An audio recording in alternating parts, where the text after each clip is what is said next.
If aliens are listening out there, then please beam messages into my head.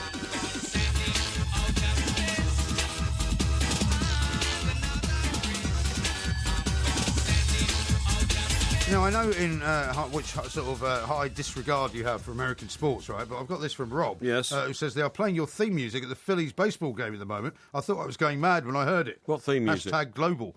Well, I assume that's, the bongo rock music that we start the show with. Oh, really? Yeah. Oh, that's good. Yeah, isn't it good? Yeah, I like that. Yeah, well done. Yeah, Philadelphia's a fine town. Oh, Philadelphia's a great city. And notwithstanding what W.C. Fields said about it on his grave. Yeah, what was that? I'd rather be here than in Philadelphia. That's right, yes. Yeah. That's right. Now, we're going to talk to a man by the name of Ian Neal, because he is, of course, a space scientist, and he's working with, he's Dr. Ian Neal, I should say, Ian O'Neill, and he's working with Stephen Hawking on this project to explore Alpha Centauri, which I read about yesterday morning in the Times, and I thought, this is a fascinating tale. Absolutely. Because what we can't work out precisely is how it will work, precisely what the craft that they're going to use are going to be like. So, Dr. Ian, we thought you'd be the greatest person we could talk to explain it all. Very good morning to you. Hi there, how you doing? Yeah, very well, thank you. Very well indeed. Now, I mean, we see an awful lot of stories about the exploration of space these days. We see, obviously, suggestions that we're going to be able to travel in time at some point in the future. We might be going to Mars at some point in the future. We might be colonising the moon. I mean, most of those I can kind of vaguely understand. But when I saw this one about nanocraft and sort of micro spacecraft and time loops and time, light years and all that, I had to confess to be completely baffled. Could you tell us how this is going to work, please?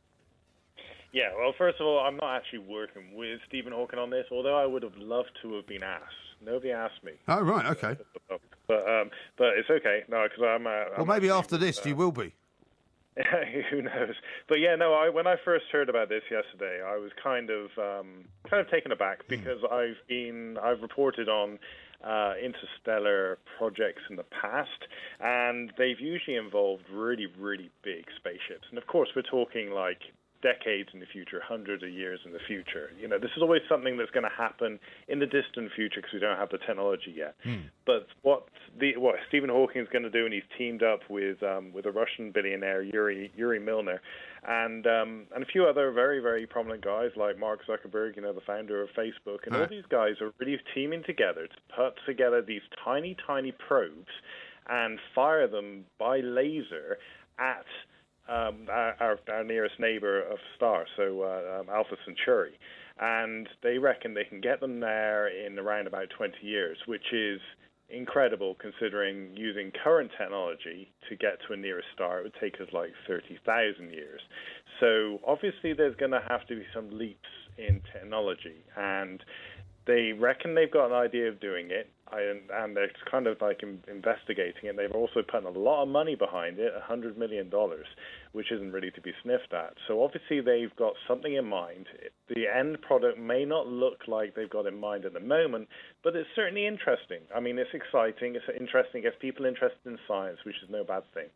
So, Doctor, how big are these nano craft, these gram-scale nano craft? What sort of size are we talking about?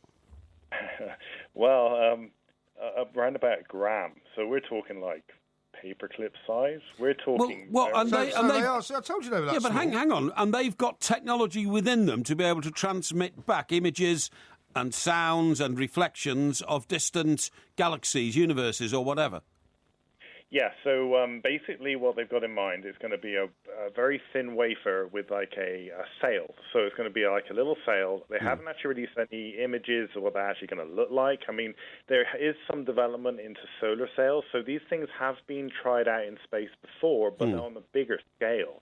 And they've actually used the sun's rays as an energy to push them around the solar system. Yeah. But these are on a different scale. These are tiny, tiny things. So they want to send lots of them into space, fire them off. A few of them won't make it, but it doesn't matter because there's a lot of others in the swarm that will make it. But they are tiny. But you have to. This is the thing. It's going to be a new leap in technology because we don't have this technology right now. This just isn't possible. It's not feasible. We can't attach an iPhone to a sail and send it into interstellar space. We just don't have the technology. But is it in order to help us kind of understand it? Because I think it is a massive thing to try and figure out precisely what you're describing. Is it almost like a SIM card, something the size of a SIM card in a phone, which has got quite a lot of information on it, despite the fact that it's very, very small? It's that kind of thing, isn't it? Pretty much. It's going to be a new era of miniaturization. So I suppose it would be like trying to describe the personal computer to somebody in the 1960s. That was impossible back then. What we have right now, I'm looking at my iPhone right now, this is magic. Just a few decades ago, this is complete magic. So we're talking about in the next couple of decades, things are going to get much smaller, much more miniaturized. These things will suddenly become possible. We're going to have sensors that are extremely small. Perhaps we'll have camera optics that are going to be that minuscule that we can attach them all to these tiny craft and send them into interstellar space. I mean, I'm skeptical. I mean, don't get me wrong. I mean, I'm a huge advocate for space science and all these kind of things. And I've worked very closely with other interstellar groups because there are physicists out there and engineers working on these really big problems for mankind, how to get to other stars in the far future, assuming certain technologies. But this is like a very big leap for even my imagination. It's like, okay, in the next couple of decades or so, they haven't really put too much of a time limit on it. We're actually going to send these tiny, tiny, tiny probes, and they're going to send them really fast. I mean, these things are going to have... Yeah, well, you see, this is what interests me most about this whole thing, Doc, and that is that they're going to try and make them fly at 25% of the speed of light. Now, that is so incredibly fast that the mind boggles. But what most interests me is if we can start sending craft at 25% of the speed of light, it's not going to be long before we should be able to send craft at the speed of light. And once you start sending craft through space at the speed of light, you become a time traveller, don't you? Who knows? Who knows? But I thought you did. Well, not unless you're on it. Not unless you're on it. Unless you miniaturise yourself like Honey, I Shrunk the. No. You don't understand me. If we go through the technology that Dr. Ian's telling us, and we've got these miniature cameras, if these tiny miniature cameras are on a tiny craft travelling at the speed of light, then surely we should be able to get a picture of the crowning and the coronation of Henry VIII sent back to us. Why? Because it then becomes a time travel, doesn't it? If you go faster than the speed of light, you're a time traveller, Doc, aren't you? Hey, I'm telling you, we should co-author a book. Yeah. But what section of the bookshelf would it go on? No, but I've got it right, haven't I? Scientifically, I've got it right, Doc, haven't I? If you go... Now, you shut up, because you don't know anything. You'd have to have a miniature cameraman attached to it. No, you wouldn't. You wouldn't. These all work by remote. If you've got a miniature camera on a miniature spacecraft travelling at faster than the speed of light, it should be able to take pictures of the Battle of Hastings in 1066 and send them back to base. Is that not the case, Doc, in theory? We're talking about time travel now. I mean, this is, and also you touched on an important point. So if you scale it down small enough, so basically the whole point of these probes is to make them as small and as light as possible. As you can probably see, why are we making 1 gram spacecraft? Well, it's because this laser needs to be very efficient at sending. The lighter the spacecraft, the faster it will go, and that's basically what they're saying. So really, the limit of what they can see right now, and bearing in mind we don't even have these lasers yet. I mean, these lasers would be like a 100 gigawatt laser, which would be incredibly powerful. So you have to ask the question, when you fire this laser, how does it not incinerate these poor probes? So these probes have to be made of something that we don't currently have. So we need to develop new techniques, new manufacturing techniques, new materials to do this.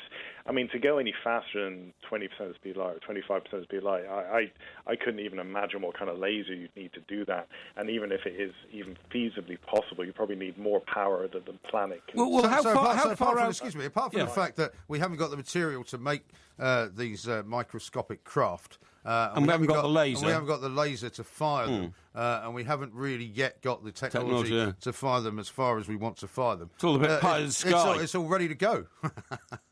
It's ready to go tomorrow, No, and this is the thing, and this is why I am kind of excited. Well, I'm really excited anyway, just the fact of seeing it's a massive investment being put into like basic interstellar physics. The thing in history, I mean, humanity has always tried to reach out of the box. We've always tried to push the envelope, do big things. So, like the space race, for one. even just a decade before first man went to space, Yuri Gagarin, they would have said that was impossible. But we proved we could do it. And along the way, we produced a ton of technologies to make that happen. And a lot of these technologies went on to form the space race. We landed man on the moon. Suddenly we got, tiny computers that could do these amazing calculations, and it kind of changed our way of life here on Earth. And all the time, like NASA, the European Space Agency are developing these technologies that enrich life on Earth. So even if this program, this Starshot program, headed by Stephen Hawking, doesn't achieve what it set out to do, it's going to discover a load of things. It's going to stimulate the debate, isn't it? And everybody's going to try harder. That's what I think is going to happen. Yeah. New technologies, new baking foil, perhaps. These things are going to be made of. Baking foil, we've been using that lately. That's great. No, seriously, exactly. It is. It's new fashion. People are wearing bacon foil trousers these days, believe it or not. But funnily enough, not very small ones. Yeah. Hey, Doctor, we'll have to leave it there, but we'd love to talk to you again, because thanks, Doc. it's a fascinating area, which See, I told you it was micro craft. It wasn't anything that you could see from a long way away that looked small. I thought you were a bit gentle on the Doc by saying, "Look, Doc, this is all pie in the sky." Well, it's not his project. But he's getting very excited about it. Well, so he should. Yeah, well, I mean, but I get excited by the idea that one of these days somebody will say, "Beam me up, Scotty," and I will suddenly disappear into a load of molecules and reconfigure in a cocktail bar in Sydney. Hopefully not with a fly. In the space of about 30 seconds, right? Well, hopefully. And I get excited about that. Yeah, but, we haven't got the technology to do it yet. The trouble is, you only see these kind of technological advances as to what they can do for you. So that you could go back and watch what happened at the Battle of Hastings, or you could go back and see Henry VIII, or you could be sent to some cocktail bar halfway around the world. No, it's not about that. It's about the considerable learning that we can all do as mankind about what's out there. No, I don't. And whether it's friendly. No, I want the world to improve so that mankind is kinder to each other. Yes. Friendlier. Because you are such a friendly, outgoing person. And I do like the. See the time, by the way. I do like the bit from the Superman film where, when you've got really horrible villains on Earth, just put them into some sort of cosmic space and get rid of them forever. I like that. Shoot them off into a cannon. Send them off on one of these microscopic That's right. trips Definitely. to Alpha Centauri. Definitely. That was Dr. Ian O'Neill, space scientist. We'll be talking to him some more, I think, because he sounds a very interesting character.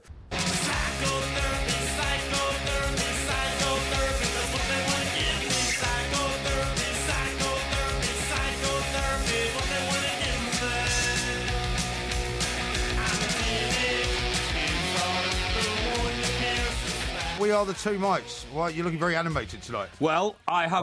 I do talk to people who know about state secrets and all that kind of stuff. What, you mean the guys down at the old naval yard? Well, I don't want to go into it too deeply, but I've made an amazing discovery. The Admiral. Sorry? The Admiral. Well, the bumbling old fool that staggers around the Gosport Yacht Club. Excuse me, that's at my yacht club. And it's not the Gosport. Isn't it? Which yacht club is it? It's another one. It's another one. Stokes Bay. Stokes Bay. Yeah, it's beautiful. Yeah. Okay. But anyway, the point is, now this is, I'm not sure if this is top secret information. Well, maybe you shouldn't give it out until you've checked. No, I think I will. But I'm sure that it is justifiable in me telling people this because of what it involves. Now, we've been to Cheltenham recently, okay? We have. Went to Cheltenham for the Gold Cup. The Gold Cup, indeed. We did March a great day out there. Yeah, it's very nice and very good and all that kind of stuff. Thank you very much indeed. Right. Now, did you know that in Cheltenham, which is, of course, a spa town in Gloucestershire, and it's on the edge of the Cotswolds and all that kind of stuff. And the race course is in that beautiful natural bowl, isn't it? Natural sort of auditorium. Punch bowl type thing. Yeah, not punch bowl. It's called Prestbury Park, actually, is the official name for it. Did you know that in Cheltenham there is not one single prostitute or one single brothel? I don't believe that. It's true. I don't believe it. It's true. There is no city in the entire world that is without a prostitute. There is. Even in some places they've only got one. No, there is. Every place has got a prostitute. No, in Cheltenham there aren't any. Are you joking? No. Are you telling me that for the entire week of Cheltenham Festival, and indeed the second Cheltenham Festival, that there is no nefarious activity going on? There is no sex industry in Cheltenham. I don't believe you. Do you know why? Why? GCHQ. GCHQ what? Well, GCHQ is based in Cheltenham, so right? So what? Well, even more reason why they'd no. place to be crawling with hookers. No, because there are so many state secrets inside that building. Right.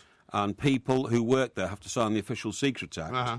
They have clamped down, the authorities, right? Right. And are you saying there's just no prostitutes walking the street? No. The authorities have clamped down to make sure there is no sex industry in Cheltenham, so that there can never be... So where do you have to go, then? So there can never be a situation... Where do you have to go? Where, hang on, a high-level, top-secret worker from GCHQ can suddenly be blackmailed by meeting a lady of the night in a bar at the best hotel in Cheltenham. Really? Yeah. I've just been handed a piece of information on somebody else's information device. Yes. Which says this: Cheltenham and Gloucester Escort Guide, a guide to the best escorts in Gloucestershire. It says escorts in Gloucester and Cheltenham available today. No, they're not. No. Well, they are. No, they're not. They're not. I'm telling you.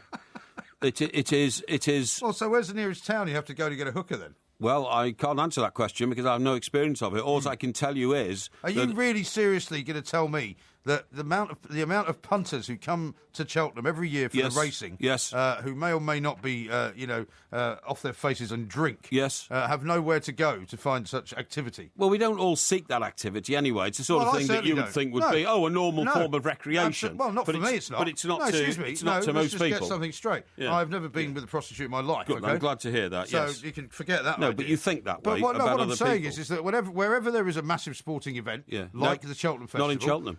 They'll ship them in for it. Not in Cheltenham. Now, we have... You're talking absolute rubbish. No. We have several levels of the Secret Service in this country, some of which you don't even know the name of, Well, what about that guy that got in a bag? Yeah, exactly. Yeah. The guy in the bag who never quite know why he died. Did he suffocate or did somebody put him in the bag or whatever, Right. But he worked at GCHQ. I know. Right? Yeah. He also worked with the FBI and I think the CIA in Maryland. Now, this is the level of secrecy I'm talking about. Yeah. Now, for that reason, I think you'll find that there is a particular division within the Gloucestershire Police who are aware of the fact that prostitution and the sex trade is not permitted in Cheltenham. Really? In case... Well, why is there a Cheltenham and Gloucester escort agency? Well, escort may be, but it does not there's involve the escorts. side of the sex industry. Oh, so there's escorts? Well, I've no idea. There's an escort agency. No, all I can tell you is the sex industry is prohibited in Cheltenham. Rubbish. In case... Well, technically it's prohibited everywhere, isn't it? No. Technically. No. It doesn't happen in Cheltenham because... It's absolute nonsense. The number of people Have you got anything more important to talk about? who deal in top secret issues at GCHQ cannot afford to be having a quiet drink in a cocktail bar in a hotel in Cheltenham, be approached by somebody who may eventually be in a position to blackmail them for state secrets. I see. And that's that. Well, thank you for pointing that out. Well, it's something that not many people know. Well, because it's not true. No, I'm telling you. Now, let me read you a few tweets and texts because we're getting way off the subject here. Okay. Jim says this. Dear MG, can you please ask Porky how many times Everton have beaten Manchester United this season? This season? Yeah. What's been the record? We haven't. You haven't beaten them? No. Okay. No. So that's not a very good start, is it? Becky says this. Tonight was LVG's Mark Robbins moment that saved Fergie's job. I think Manchester United's name is now on the FA Cup. Sorry, Porky. Hang on, I'm just trying to think if we have beaten United. I can't remember the score at home. Don't think so. We lost 1-0 away.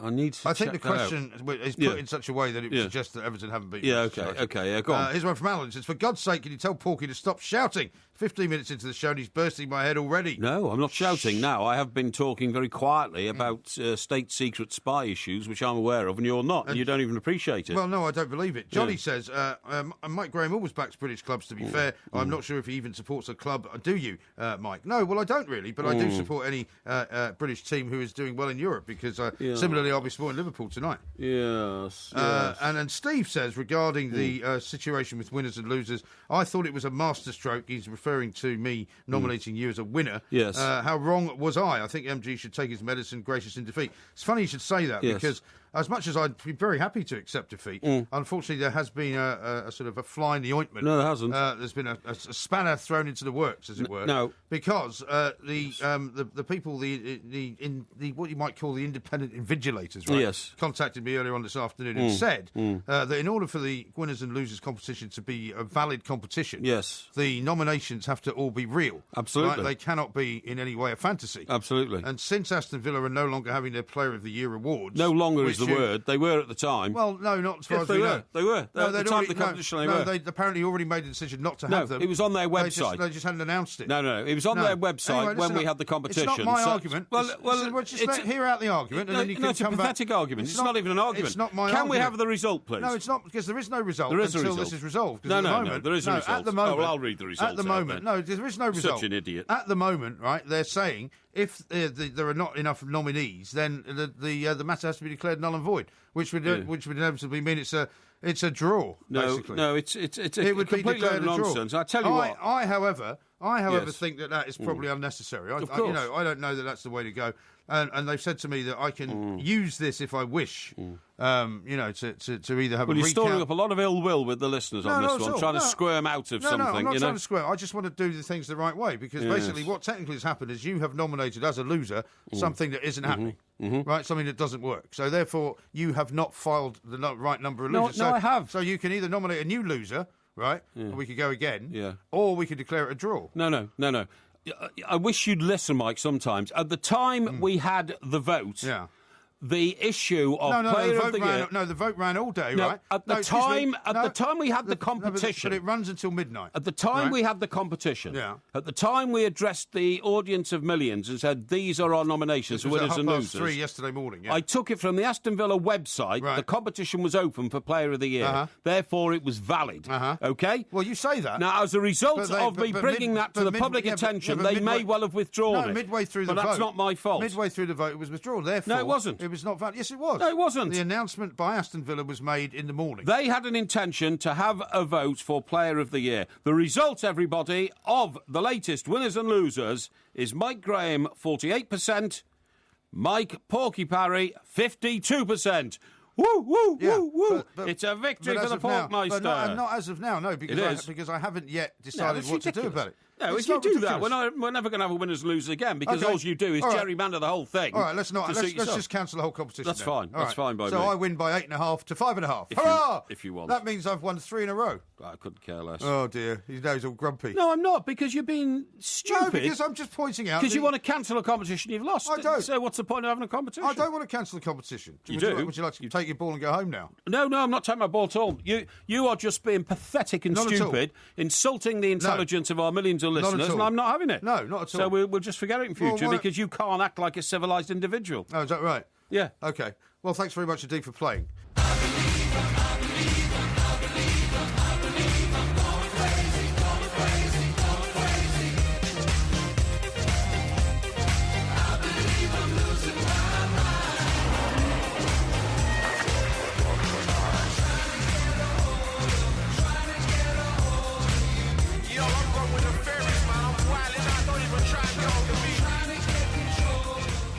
I've been sent all sorts of stuff about prostitution in Cheltenham, including a piece from someone.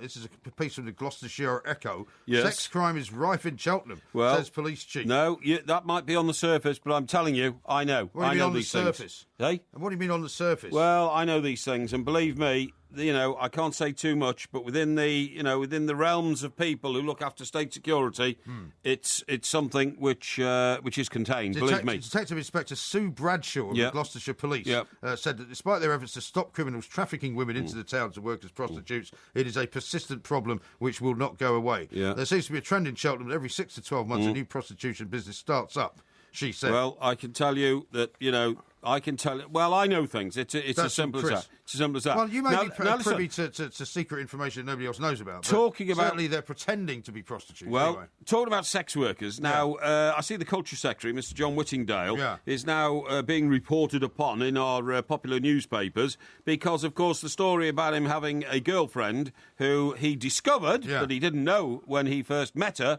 worked in the sex industry. Yeah, they keep calling her a sex worker. They seem to have moved away from the idea that she was actually a dominatrix. Yes, well... I don't know why. Well, there's a picture of her here, trussed up, it says, in PVC and leather. But what I think is most interesting about this is, there's this group of guys who are called Hacked Off. Hacked Off, yes. And it involves people like Hugh Grant. Yes. And the other guy who's Alan Partridge, right? That's him, yeah. And these guys, who are showbiz guys, essentially, they formed this group to sort of try and suppress newspapers from reporting widely on the private lives of famous people people Right. like them. Famous and rich people like them believe that they should not be subject to inquisition by a free press, Yes, OK? because it's not right to have their private lives, No. paraded all over the newspapers for titillation. Yeah. But when they want to promote a film or a book or Yeah. a video or something like that, Yeah. they'd like as much publicity as possible, Yeah, please. that's okay, but yeah. only positive publicity. Yes. So what they're saying is, we want to curb on the invasion of privacy into people's lives. But the thing is, I mean, Mr. Whittingdale, he couldn't get a more high-profile figure. He's a member of the cabinet, Yeah, right? right. They're now saying, hang on, we want this private life titillation exposed as massively as possible. Yes, because clearly there was some kind of conspiracy between Whittingdale and the papers to keep this story out of the papers. Well, which is going to be a pretty hard one to sell, given that on the Daily Star, pages 4 and 5. Yes. There he is. There she is, rather. Yes. With various pictures in red latex, black latex. Exactly. Wearing hats, chains, Exactly. dungeons, all kinds of stuff. Exactly. But anyway, the papers seem to be all doing it now. well, they're all doing it, but, some headlines say PM, that's David Cameron, stands by Culture Secretary Whittingdale over sex worker revelations. What I'm saying is, the hacked-off mob, right, Yeah. they should now be jumping up in support of Mr Whittingdale and say, we started our movement to try and protect you from this sort of salacious gossip. What you do in your private life, bearing in mind Mr Whittingdale's a single man, Yes. what you do in your private life should be down to you. The problem is, Mr Whittingdale is on the other side of the political divide Right. to people like Hugh Laurie and Alan Partridge, so therefore they've reversed their rule a bit here and decided that, no, as it's Mr Whittingdale, we think you should all be talking about his private life. Don't talk about ours, we can talk about his. And, of course, the thing that Hacked Off have done, which is, again, shows them to be rather idiotic and very unknowledgeable about the way newspapers work. And they're claiming that this conspiracy works like this, that the newspapers decide not to run a story, and they hold it like some kind of threat or sword of Damocles, as they put it, over Whittingdale's head. That's right. To say to him, well, make sure you don't bring any more regulations in or else we'll publish this story. Yeah. Which, of course, is rubbish, because a piece has been written in one of the papers today by one of the columnists who said, well, actually, they have no proof for any of this. The reason why most papers don't publish stories is because they don't have the evidence. Yeah. And if they don't have the evidence, they don't actually run it. Yeah. A website started publishing suspicions, a couple of weeks ago, and lots of people saw that. But that doesn't mean a newspaper can publish something without being sued. Of course it can. And now they can publish it because, of course, it's a different story. Yes. Now it's an allegation about this woman rather than, any kind of facts about what actually went on. That's right.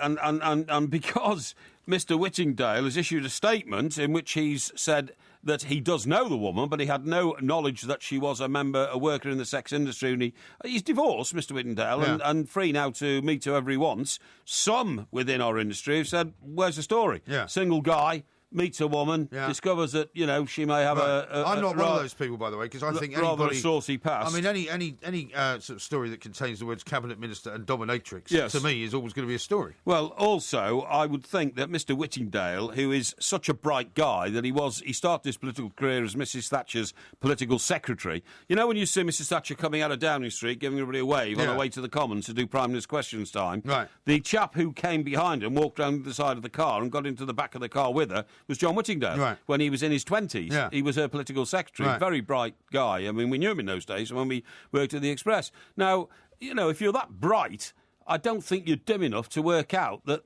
surely when if you're going out with a lady for 6 months, don't you ask her something about her background or what she does or where she comes from? Well, if he went anywhere near the dungeon, he might have had a bigger idea of what was going on there. Yeah, I mean, exactly. there's all sorts of stuff hanging up in the, in the back room. Anyway, it's horses for courses. Now, in our favourite newspaper, The New Day, OK? Yeah. They have this box on the back. And it says personal listography. And today we forgot yesterday's, which was list your 3 favourite flowers. List your 3 favourite flowers. What is it today? Well, today it's list any recurring dreams you have. Oh, yeah? Why would anyone want to do that? Well, I mean, and how can you write them in one line? Well, why would you write them down anyway? Why? Well, I don't understand the purpose of this box on the back. Personal listography. Yeah. What is a personal listography? Well, I mean, that's what they call it. Why do people write notes to themselves? I heard a very funny story about that newspaper today. Oh, yeah, go on. Apparently the editor, who, as I said, I've known for some years, Yes. Alison, very nice woman. Yes. Apparently she's asked, the circulation department, Yes. not to tell her what the sales figures are. Oh, really? Yeah. Well, that's that's a bit like asking You know, when you put out an appeal for money for, some terrible tragedy or something like that, and nobody responds, it's all rather embarrassing. Don't tell me how much money we've got. No, it's rather embarrassing. Apparently this has become a bit of a joke inside the organisation because she doesn't want anyone to say this is how many papers we're selling. Right, OK. And it's meant, I'm told, to be somewhere around the 50,000 mark. And the target figure is 200,000. 200,000, yeah. yes. I'm amazed it's selling 50,000, to be honest, because launching a new newspaper in the modern world, when papers are shrinking so rapidly, their circulations, was a very brave move, and it had to be something different. And this is different, but it's appallingly different, if you see what I mean. It's unreadable because the problem is every page you turn to, your eye doesn't know where to go. No, exactly. It simply doesn't know where to go. Do you know what it looks like? It looks like some... It looks like a sort of jigsaw. No, it looks like some kid has, got a few magazines that his mum and dad read and cut out the prettiest pictures, you know what I mean? Yeah. And then stuck them in an exercise book to make his own sort of paper, and that's how it sort of come out, if you see what I mean. Right. And if people think I'm being unkind about my own industry, I'm sorry, but I am. No, I don't think you are. Yeah. And they also, I mean, sorry to go on about this, but I mean, they've got another good news story on the front. Picture of a snarling dog. Yeah. Our dog laws must be fixed. Yes. RSPCA calls for legislation to be reformed. And then inside, they've still got this ridiculous letter from the editor when they said they weren't going to actually bother having an editorial. Yeah, that's they haven't right, got an editorial, but they have got that. Now, here's a very good one from Kenny on the Whittingale thing. He says, where does the Chief Whip stand on this? The Chief Whip, I think like is it. very good. Yes, thank you very much Chris indeed. in Welwyn Garden City says, I'm very disappointed at Porky's attitude. I've always enjoyed Porky on the radio, and I missed him when he disappeared for a while. Yes. However, I think it is time Mr. Parry realised how fortunate he is to be on your show. Yeah. It's a bit harsh, isn't it? Yeah, very harsh. What's he talking about? We He's talking are about the indeed. fact that I object to you trying to abandon winners and losers because you've lost it. Yeah, well, no, I haven't lost it. Yeah. We've now declared... You lost 52 to 48. No, we've declared the competition over. You've just given up. No. You've just waved the white flag and said it's all over. No, I've won this one. No. But I refuse to participate in another one because every time you lose, you try to cheat your way out of it. That's what I'm saying. So the competition is now over and done with. And it's 8.5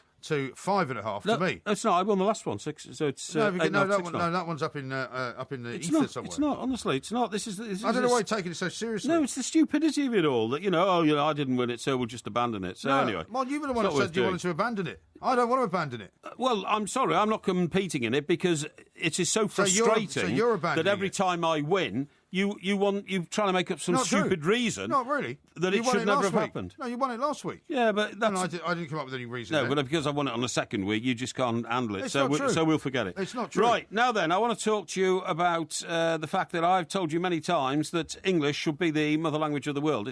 You have told me that many times, and I've always disagreed with you. Right, guess who agrees with me? Jeremy Paxman. Well, Jeremy Paxman, that doesn't surprise me. Yeah, he's launched a savage attack on the French. Silly old fool. He launched a savage attack on the French. Paxman's a good man. No, he's not. Launched an attack on the French. He is a sanctimonious egomaniac like you. And has described their language as useless, OK? He did that ages ago.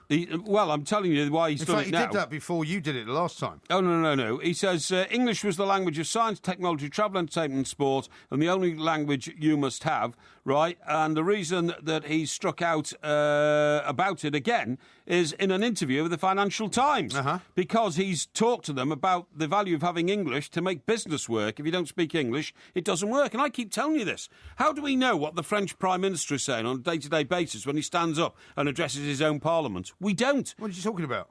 He's talking in French, and nobody in this country understands French. You get it translated. When was the last time you cared what the French Prime Minister said? I don't care because he speaks in French, and I don't care what Angela Merkel says on any other issue except sort of European integration and migration of peoples and that sort of thing. But we never hear from her because she speaks in German. She should speak in English. Well, they're on the news all the time. Well, when was the last time you heard Angela Merkel speak? I haven't heard her speak for a while because she's been keeping a pretty low profile since it all went a bit wrong. Because she speaks German, nobody listens to her. No, that's not true. I'm sorry. She is still more or less the architect of the European Union, and she's still more or less the person who calls all the shots in Europe. And that's why she's been keeping a very low profile. Yeah, well, she's keeping low profile because she's got it horribly wrong, we think. But Paxman came out with all this stuff ages ago. Yeah, well, I'm sorry, but I mean, he is... I'll tell you why he's talking about it. He was interviewed in the Financial Times about Shakespeare's 400th anniversary and the way the French might respond to it. and the French, actually, who are having a celebration of Shakespeare's 400th anniversary, say it's very sad that Mr. Paxman should be attacking our French friends while they're celebrating our greatest writer and poet. Yeah. So they're quite up in arms about it, really. Are they? I don't blame them. I don't blame them either. I don't blame them. But, I mean, a world, as I've said to you many times before, where everybody speaks the same language would be an incredibly dull world. And I think the more languages that are spoken, the better. All these mad people now say, oh, I'm sending my child to university to learn Mandarin. Well, that's all very well if you work in China. Well, it's a very good idea because there's an awful lot of businesses. In fact, if you had a business partner who knew Mandarin, you could be expanding your business into China, couldn't you? You could be buying and selling properties over there. No. Which you can't do because you can't speak the language. OK, imagine us going to Beijing and doing a 2 mics show in Beijing. Yeah. Right? Mm-hmm.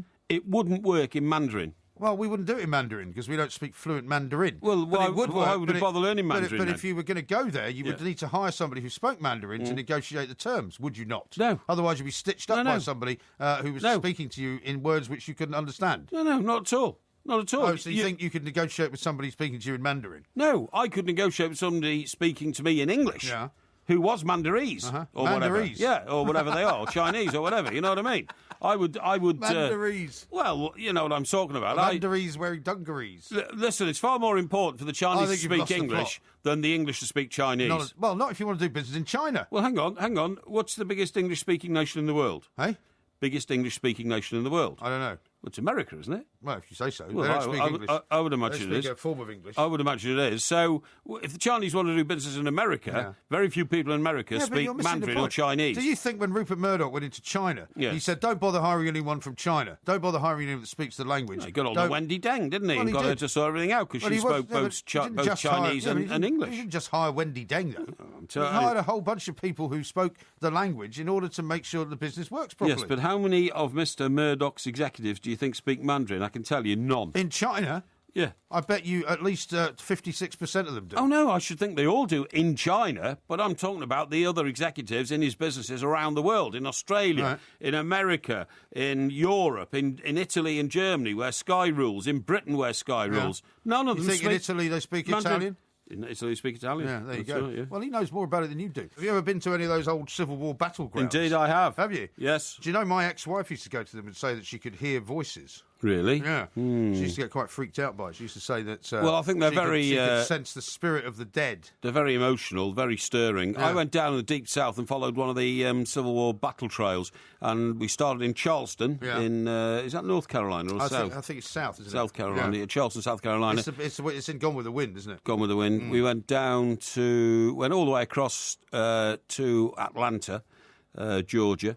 But we went via fantastic places like Lookout Mountain, where that famous tennis player came from. I've forgotten his name now. What's his name? Tanner? Roscoe Tanner. I don't know why I thought of Roscoe Tanner. You did, immediately. He came from Lookout Mountain. Yeah, but that's where he went. He was one of the first ever kind of heavy-hitting servers, he was the biggest server in the game. Yeah. He was. And nowadays, he was the guy, you would think he's probably nothing. He was the guy who invented the, the dynamic serve and all that. Yeah. And the highlight of that trip I went on, and I just paid for it myself because I wanted to go and see the battlefields and all that kind of stuff, was... unusual for you to pay for something. Was staying at the Chattanooga Choo Choo Hilton. Oh, yeah. Where a lady at the door, as we got off the bus and walked in, started singing, "Pardon me, Al, is this a Chattanooga Choo Choo?" What a terrible job that is. Yeah, but she did it to every group of guests that arrived, and we stayed in a railway carriage, like a converted railway carriage, which was part of the hotel. All right. Yeah, it was brilliant. Anyway, listen, I've got some good news for you. Have you? Because you have made an oath of yourself tonight in your outburst about winners and losers. No, I don't think so. And you've badly upset a lot of the millions of listeners. Well, would you like an update on the voting? And hang on. I'll have that in a second. Right. And of course, you tried to upset me, but I rose above it. Yeah. I have found for you on my information device the 6 steps to take if you want to say sorry to me properly. What? Why should I say sorry to you? Well, it's not to me, it's to our millions of listeners, because you really have upset the apple cart. I don't have any reason They've accused you of being babyish and childlike, throwing your toys out the pram. Yeah, well, they're wrong about that. Anyway, the 6 stages of the apology go like this, OK? Go on. First of all, you have to acknowledge your responsibility. Will you acknowledge your responsibility? For what? Well, for causing this, rather unsavoury row, which led to the cancelling of winners and losers. I haven't caused a row. I merely stated some facts, and you then threw your toys out the pram. So you won't acknowledge your responsibility? Well, it's not a very clear question. It's yes or no. Will you acknowledge your responsibility? About what, though? For ending the winners and losers. No, I will not. Right. Second point, this is the 6 points, the 6 stages of the perfect apology. Okay. So you've refused to get through the first one. The second one is, will you offer amends? Amends for what? Amends for... Well, we're already doing that because it would appear that the vote is going so that we reinstate winners and losers next week. But that was my suggestion. That wasn't yours. yours. I'm very happy. I don't care whose suggestion it was. It's my suggestion. So you're happy to offer amends? Well, if that is an amend, then yes, I am. So that's a partial. So that's not even a fully acknowledged... Well, I don't think I'm going to apologise for. Stage 3. Stage 3 yeah. In the perfect apology. It's 3 out of 6, OK? Uh-huh. Will you now please express your regret? No. What? I don't regret anything. So you don't regret that the situation blew up in your face? No, I don't regret anything. And that the end up winners and losers being cancelled? So you won't regret. Philosophy. So you won't express any regret? No. Right. OK. Stage 4. Yeah. Will you please explain just what went wrong? Well, what went wrong, as far as I'm understanding it, is that the rules suggest that if you are going to have winners and losers, 3 of each, you have to have all of those 3 in both categories currently something which is actually the case, right? Right. And since one of them was not the case, the question was raised by the independent invigilators that this is no longer valid. And when I started trying to explain that to you, you suddenly threw your toys out of the pram and said, I don't want to play anymore. No, I didn't. That's what happened. No, I didn't. I said, oh, no, it was valid at the time that we asked the audience to vote. But while the voting was going on, it ceased to be valid. Well, so I can't have a responsibility for that. Well, what you didn't let me do was finish my point, which was to say I would have said to you, I don't think that actually matters. No, it doesn't matter. And I would have been quite happy for you to win this particular round and move on to the next game next week. No, you see, but I didn't get to that point because you were too busy jumping you're being all untruthful over me. because you'd already put out tweets saying the competition is possibly void. I It was didn't never say that. possibly void. No, I didn't say that. You did. In Twitter. Anyway, No. we move on to the next point. Okay. This is point 5 out of 6. Point 5, right. And point 5 is, Yeah. would you please declare your repentance? What is you? Have you turned into the bishop of the Cardinal Richelieu? No. These are scenario. I have found this in a document, and these are the 6 stages of being able. Even the Catholic Church doesn't to ask you rescue to a say sorry this much. Right? Will you Yeah. declare your repentance? No. You won't. No, because I don't think I've done anything wrong. And here's the 6th and final point. Okay. To complete the apology, you make must a small cash donation to a nearby church. No, you must now ask me for forgiveness. What's your problem? Well, I'm not going to do that either. You're not prepared to do that either? No. So basically, of the 6 steps to the apology, which you owe to our millions of listeners, you have only accepted point 4 to explain what went wrong, and then you explained that as your version of events, which was inaccurate and untruthful. No. So, in fact, I don't you have accept no that. intention of apologising whatsoever. All right, let's go around the other way. Why don't you go through those 6 stages, right, and explain to me and apologise to me for making me lose $1 million by moving out of my apartment after promising to stay there for a year? What's that going to do with the price of fish? Well, it's the same scenario. No, it's not. Yeah, it is. It's not the same scenario at all. That actually did me proper harm. No, it didn't. Yeah, it did. No, it's if not. I was in a court of law, I could say, well, you can prove that there was proper harm done because I'm now $1 million worse off than I would have been that's rubbish. if you'd stayed there for the year that you promised to. No, it's rubbish. The fact that you were the world's worst property investor I've ever come across has nothing to do with me, pal. Oh, okay. If you'd have so the sought fact that you promised to stay there for a year no, I didn't. And then left after a month. No, I didn't. I never did that. Yeah, you did. No, I can't help the fact that somebody at the Daily Express signed some kind of a document with you. I didn't even know where I was going to live when I went to New York, so it's nothing to do with me at all. You were going to live in my apartment. Nothing to do with me at all, believe me. All right. Now, what I need to talk to you about is this. Go on. Did you know that during all those tsunamis that we suffered a few years ago, unfortunately... Well, we didn't really suffer any, did we? Well, no, we saw them suffer around the world. Yeah. Do you know what? Not one single animal was killed because animals... That's not true. No, it is true. Animals can sense a tsunami or an earthquake. They can. At least 12 hours ahead of a human being. That's true. But I remember seeing pictures, particularly in Sri Lanka, of animals that were like up in trees and had been killed and washed away and all the rest of it. No, it's not. It's not. Don't worry. Very few animals have ever been washed up in the deluge following a tsunami.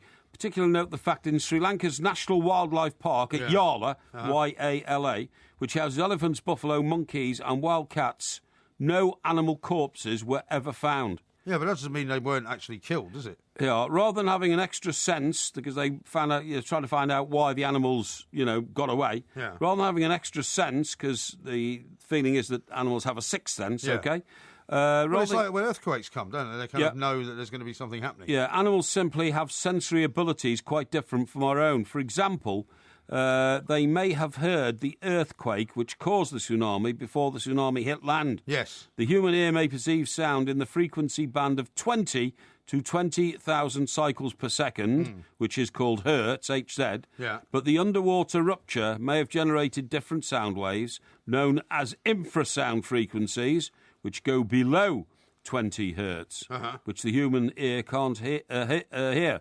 These low-frequency sounds can be created by hugely energetic events such as meteor strikes, volcanic eruptions, avalanches and earthquakes, and infrasound detection devices have been proposed as a warning system to stop human beings getting trapped in future tsunamis. How do you think about that? Well, I mean, it doesn't surprise me, but I think it's probably wrong to say that animals weren't killed at all. I mean, certainly some of them can get away. No, listen to this. And it's very, very weird. I'll tell you, when I was in San Francisco after the earthquake, Right. there's a very odd kind of atmosphere, which you can't quite put your finger on. The air is very still. There's very few birds making any sound at all. You don't really see any birds flying.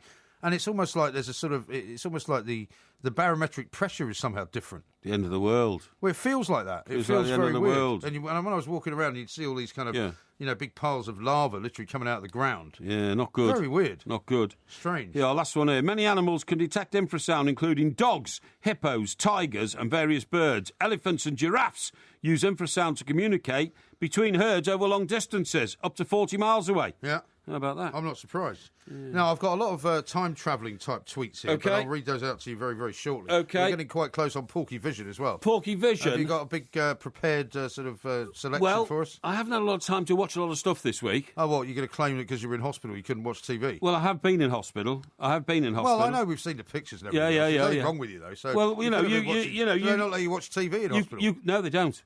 You've been claiming for years there's nothing wrong with me. No, there isn't. Until you saw the pictures of a devastated shell of a man attached to heart monitor machines being put through his paces. I don't even know that was you. Your face is covered up. Well, it was me.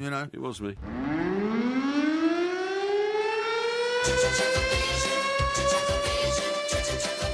As your TV reviewer, I can reveal there are no plans for a new series. Yeah, no, but wasn't there a previous series? Oh, hang on, wait a minute. It says here there might be a new series. What's your problem?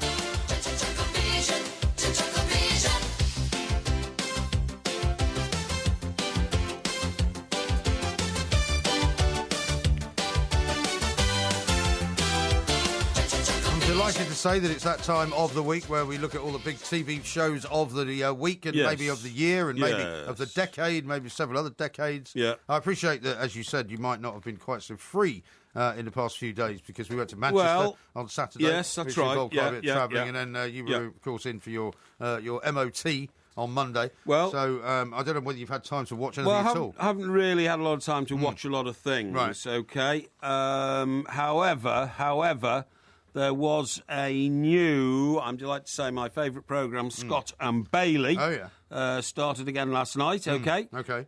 Starring the beautiful Suran Jones. Suran Jones, that's her name. And is she still in something else at the moment as well? No, I don't think so. Right. But there were some fantastic pictures of her in a tabloid newspaper yesterday. Really? On page 3. Oh, I didn't see those. There are no naked ladies on page 3 in any newspaper now except the Daily Star. Yeah. And she looked marvellously glamorous and all that kind of stuff. Was she in sort of lingerie, you mean? Well, I think she's like a bikini top or something, you know what I mean? But she's a buxom lady, she's a buxom woman. Ever since the days of coronation. Sorry, what's your problem? Sorry, I just took a sip of water at the wrong time.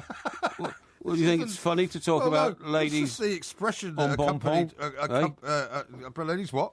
Embonpoint. Embompont. It was just the look on your face which accompanied the word buxom. Yes, well. Anyway, point of the story is. Oh yeah, well, we're all hoping she's going to be a new series of Dr. Foster. Oh yeah, which of course was terrific drama. But anyway, I've never seen that. Oh, it's really good. Yeah. So Scott and Bailey starts last night. Okay. Yeah. And she is They're both cops, of course, her and her mate. Right. What's her mate? Her mate is called... Well, she's Scott or Bailey, right? Suran is Bailey. Okay. And the other one is Scott, played by Leslie Sharp. Now, let me see. Suran, i.e. Bailey, that is... What is your problem? What is your problem? I don't know. Right, okay. She gets promoted to acting DI. Detective Inspector. D.I. Bailey. D.I. Bailey. Right. So... Or is it Scott? Hey? Or is it Scott? No. Scott's the other one. Ah. So she starts throwing her weight around a bit because she's actually, a pretty good cop and all this kind of stuff. They do have to call themselves that as well, don't they? If they are actually acting DI, they have to introduce themselves as, hello, I'm acting DI so-and-so. Oh, yeah, when they knock on that matters. When they knock on the door and flash their warrant card, I am acting. No, they have to. But as if that matters. I mean, don't you think if you did that, people would be less likely to think well of them? Yeah, maybe. Anyway, so what happens here? Let me see what happens here. It's only a 3-part series, by the way. And really? Yeah. A bit short. It is a bit short. Now, what happens... I'm just trying to recollect from my notes here. Yeah. She's good friends with Scott. Scott and Bailey are good mates. And there's Kobe Bryant's farewell, look.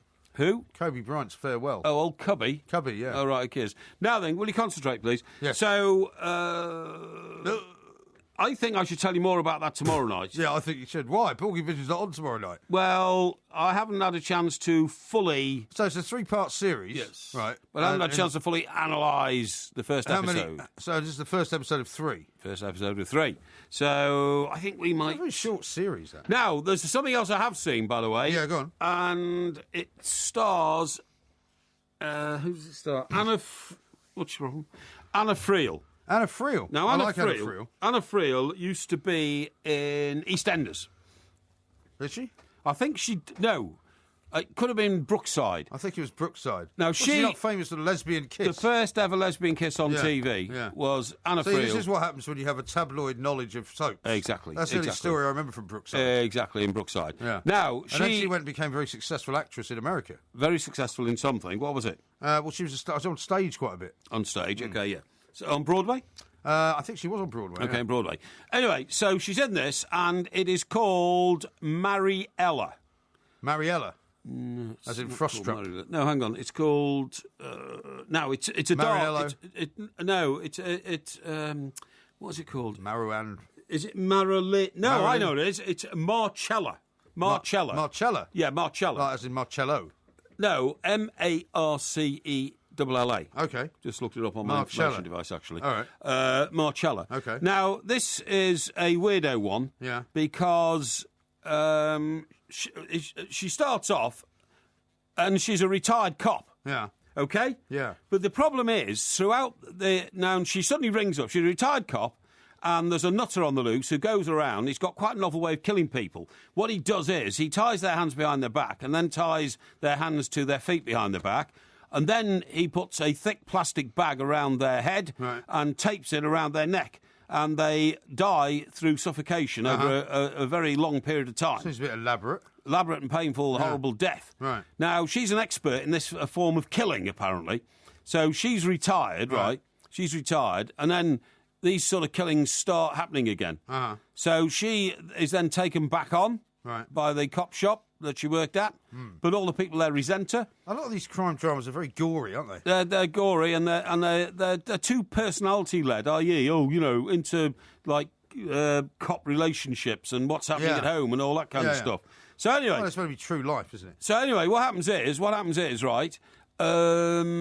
She goes back to work, but throughout the whole of the episode 1, which, I've seen a bit of. Right. Good. She looks like an 18-year-old walking around in a Parker jacket. Seriously. Is that her there?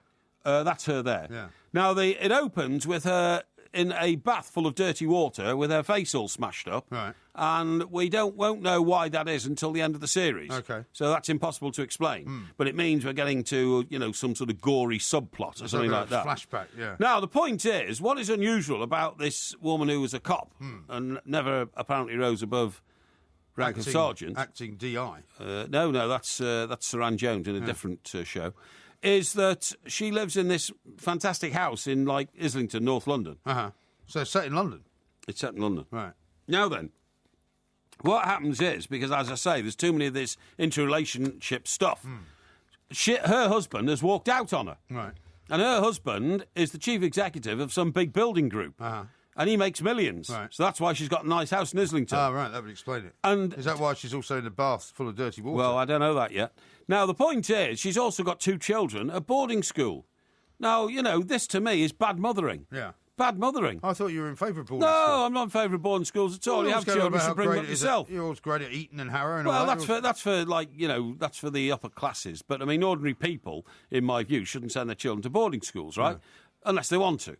Now, the point is, she is wandering around in this parka trying to solve the mystery of somebody else going around putting plastic bags around people's heads and suffocating them. Yeah. Is it a new killer who has got the same technique, or is it the old killer doing it again? Or a copycat. But the old killer appears to still be in jail, but he's on day release. So it's not him then? Well, it could be, because he's on day release. Why is he on day release? He was a killer. Because I think he's come to the end of his sentence, and they started integrating him back into the community. Oh, I see that woman from Downton Abbey's in it as well. Downton Abbey? Yeah, is in this show.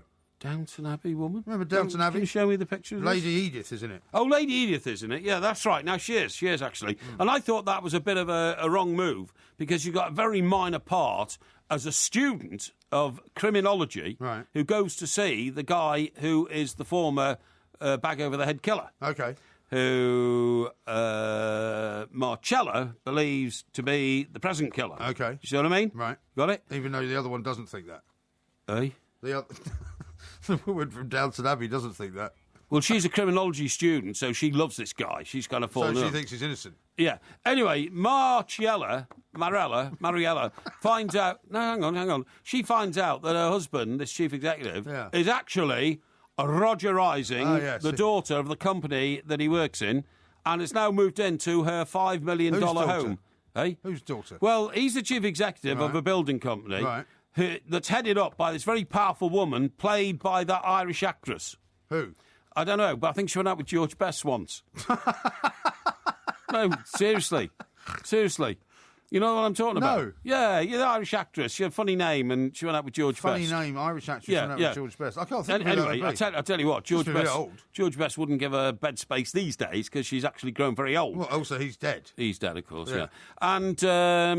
And what happens is the chief executive guy has left his wife, who was a cop, that is Mariella, to go and shack up with the daughter of the woman who is very powerful, the Irish actress woman. Okay. I wish I could remember her name. She's got like a strange Irish name, like, you know... I don't know, Mary? No, something like Isabella or something like that. Isabella. Something like that, I don't know. Isabella. Yeah, and he lives with her daughter, right?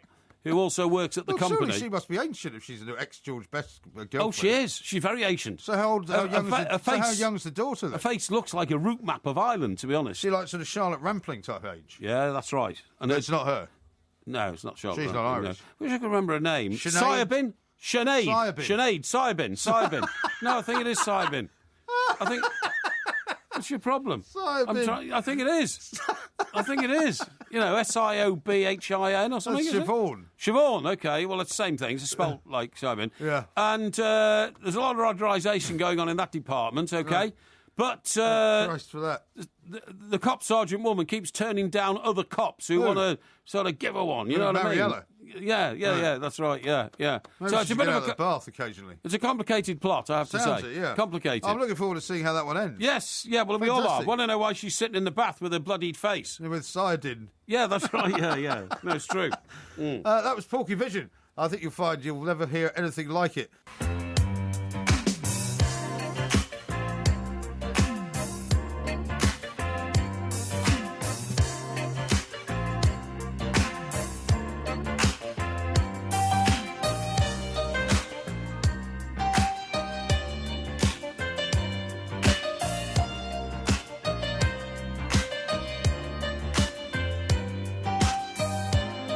Recognise that? That's a real old sort of, I think I'd have to say 80s, early 80s. Now, what's that? Sort of weird disco, sort of body talk. Body talk, right. Now, this is really important, this, okay? Yeah. Because I feel this is a form of education. The reason that we're talking about body talk is this I've got a new book, and it's called Body Language by Glenn Wilson, and it describes the fact that actually what you say that comes out of your mouth is much less relevant to what your body is telling the person you're talking to. Yes, I think that's quite interesting. That. And it's a fascinating book. Listen to this. Yeah. During a speech by Tony Blair at the 2003 Labour Party conference, Gordon Brown fiddled with his clothes 25 times. Yeah. He chewed his lip 12 times. He rubbed his face 25 times. During Blair's speech? During Blair's speech. Right. Adjusted his cuffs 29 times, crossed and uncrossed his arms 36 times, and looked away in a pained and weary manner 155 times. Yeah. In all, according to the behavioural psychologist Glenn Wilson, that's the man who's written this book, it's called Body Language, right? Yeah. Brown made 322 discomfort signs. Despite what were presumably his best efforts, he simply couldn't stop himself from emitting a continuous stream of negative signals towards Tony Blair. Yeah. Okay? Yeah, and I mean, as we all know, there was nothing but negative energy between those two. Exactly. Also, Mr. Wilson has studied the interview, the famous interview of Charles and Diana when they just announced their engagement. Yes. He said the future divorce was already detected in the excruciating awkwardness and body language. They didn't look at each other. Was that the one where they asked him, are you in love? And he well, went, whatever that means. Whatever that means. Yes, I suppose so, whatever that means, What a thing to say, by the way. I know. Just got engaged. So, meanwhile, Camilla's hiding under the desk. Yeah. And this lady's going to become the Queen of England one day. And so, are you in love, Charles? What did you say? Yes, he said, whatever yes, that whatever means. That means. Yeah. I mean, and she just looked so shy in those days as well, didn't she? I mean, it'd be like, honestly, imagine somebody came with us after 4 bottles of wine and said, are you two bladderated? And we said, whatever that means. Whatever that means, exactly, Anyway... It's an interesting analogy. Anyway, if Professor Wilson here, who's written this book, says if we'd have had any knowledge at all about body language in the 50s, we would have found the spy ring immediately. He says that newsreel footage of Kim Philby showed that the man was completely untrustworthy and was almost certainly betraying his country. The man's arrogant, inappropriate smiles announced his treachery and duplicity loudly and clearly. How could the establishment possibly have missed it? But nobody was reading body language in those days. Yeah, right. And, of course, in the modern day sort of business world now, you're encouraged to sort of try and be more open with people. And you're encouraged not to stand there with your arms crossed and legs crossed and all the rest of it, And you're supposed to offer your sort of hand of friendship in a particular way. Yeah. Because I think, like most things, it can go a bit too far. Yeah. I mean, I think body language is an interesting thing. Yeah. Now, what they're doing these days is policemen who interview suspects are now being trained in body language, and it's as important as what they say. Yeah. So, for instance... when close-ups of a suspect are examined frame by frame, it can be seen that a higher brain centre is cancelling a mood expression that has been initiated automatically at a deeper level. Right. So your natural instinct to try and feign, innocence can be overridden by, the natural process of... Well, it's like that show, Lie to Me. Have you seen that show, Lie to Me, where there's an English guy who is hired by various people from companies to the military to criminologists and all that, because he studies people being questioned and tells you whether they're telling lies. Right. And he goes into this whole thing about your eyes dilate a little bit more, your pupils dilate. All of that. All the different things happen. Do you know that, as usual, this is one of the reasons why Shakespeare is, to this day, still, the genius playwright he was. The first ever reference to it came in a Shakespeare play. What, body language? Yeah. Really? Yeah. It's Which this. One? The Shakespearean quote is, "There is at last an art to find the mind's construction in the face." Uh-huh. How about that? Yeah, I see what you mean. Find the mind's construction in the face. Yeah. The trouble is that the very people who are geniuses at controlling the leakage of deception and who can remain coldly mendacious under interrogation... Is this still Shakespeare? No, this is modern day, sorry. Although these policemen have been trained, the only people who can have control of the emotions to the extent where it makes it difficult for the body language experts are, guess what? Pure psychopaths. Uh-huh. Yes, because they can lie, and you can't tell they're lying. Exactly. Yeah. That's exactly right. Right? But in... you came out as a psychopath, I think, when we did that quiz, didn't No, you? I didn't. No, No. You did? No, I didn't. I don't think there's anything wrong with you coming out as a psychopath, by the way. No. In order to be a successful journalist, I think you kind of have to be. I don't think so. Yeah, you do. Anyway, look, it says here, and this guy has done tremendous research.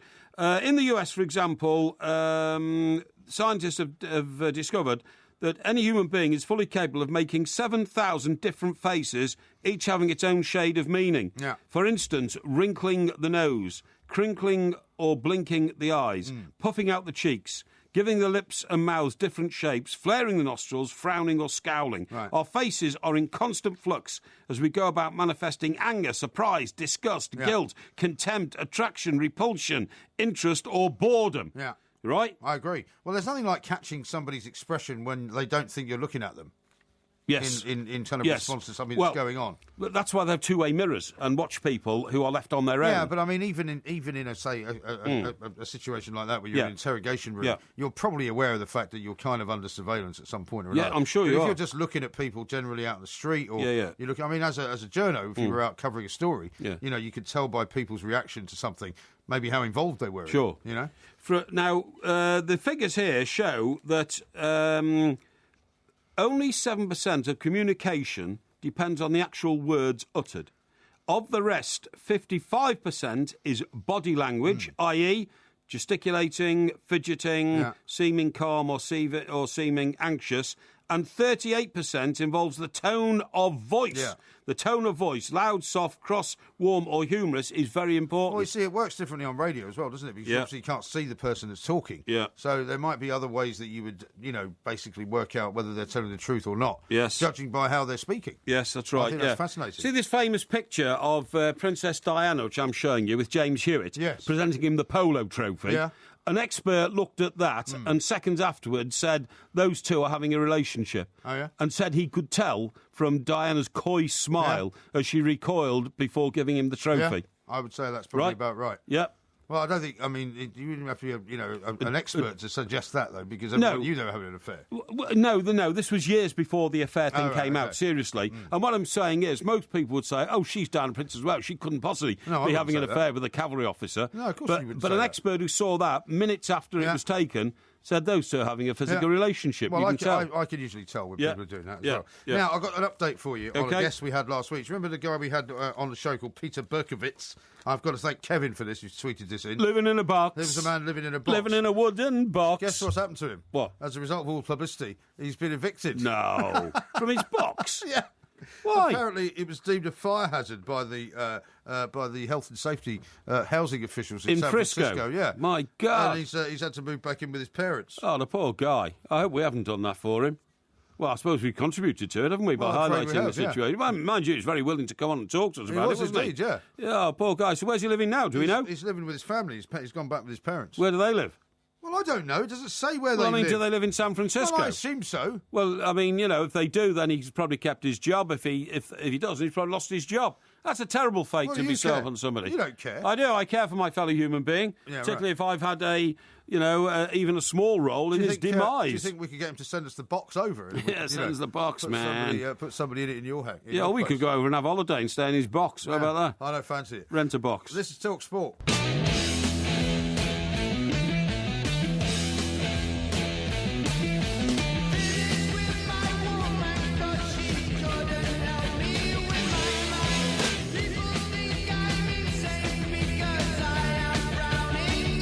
Now, it's a very complicated process of decoding. People worked out that's what you were singing earlier. Oh, okay. So that's Paranoid. That is Black Sabbath. Yeah, well, they would have, from the way I sang it, they would have recognised the beat and the lyrics and the music. Yeah, now Tom says that has to be one of the most confusing Porky Visions I've ever heard. Why? But very amusing. I don't think there's anything confusing about it at all. By the way, somebody did remind me there was a bit of a lesbian scene in it. Well, there wasn't really, because because I did see that bit. That's a young, horrible young woman villain who takes her clothes off in a screen. Well, you know, when people communicate by screen, what's it called? By screen? Yeah, by laptop. You know, what's it called? What? You mean FaceTime? Skyping? Skyping. So she's talking to somebody on a sort of video call. Yeah, and then the person types out, "Please take your clothes off." So she takes her clothes off, and then "Please do things to yourself," and she does it and all that kind of stuff. Well, like what? So, well, I'm not going into that. This is a family show. But does it actually have specifically, "Please do this"? And yes, exactly. Yeah. Yes, and all that kind of stuff. And does she do them? Yes, she does. Yes, and it's It's not. It's not comfortable viewing. And anyway, but then she goes out and she meets people, for money. She's like she's a hooker. She's prostitute. Does she live in Cheltenham?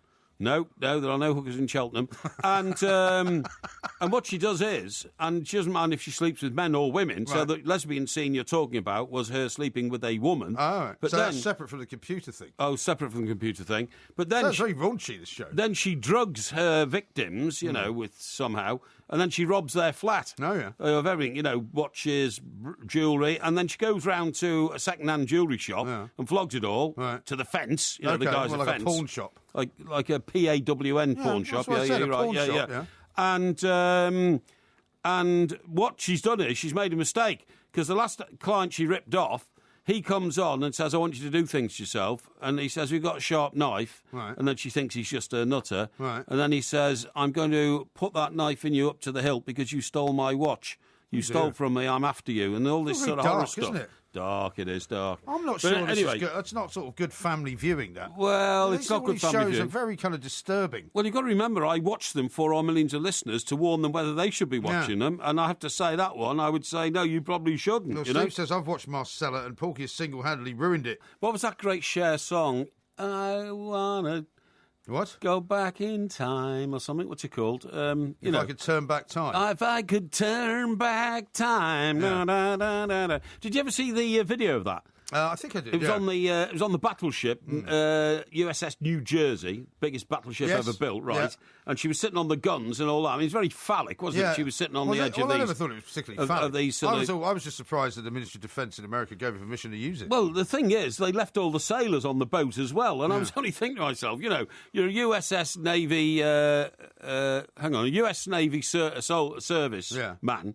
Right. Sailor. And you're on your boat, and all of a sudden a helicopter flies in, and they say, "Who's that?" And you say, "Cher," and she's filming a video on board your ship. Right. And then it must have been quite astonishing, really. Yeah. Because she suddenly walks out in fishnet tights, and there's like 6,000 soldiers on this boat. Right. And makes a video. It was about the sailors. Yeah, it's absolutely amazing. Are you saying that they might have been overcome with emotion? Well, sailors at sea don't often see a woman, do they? Especially they on do now, on because a huge... they've got women on the boat as well. Yeah, but I mean, there's not a lot of women on a battleship like that. Yeah. I mean, these American aircraft carriers like USS Theodore Roosevelt, I think, is the biggest one now.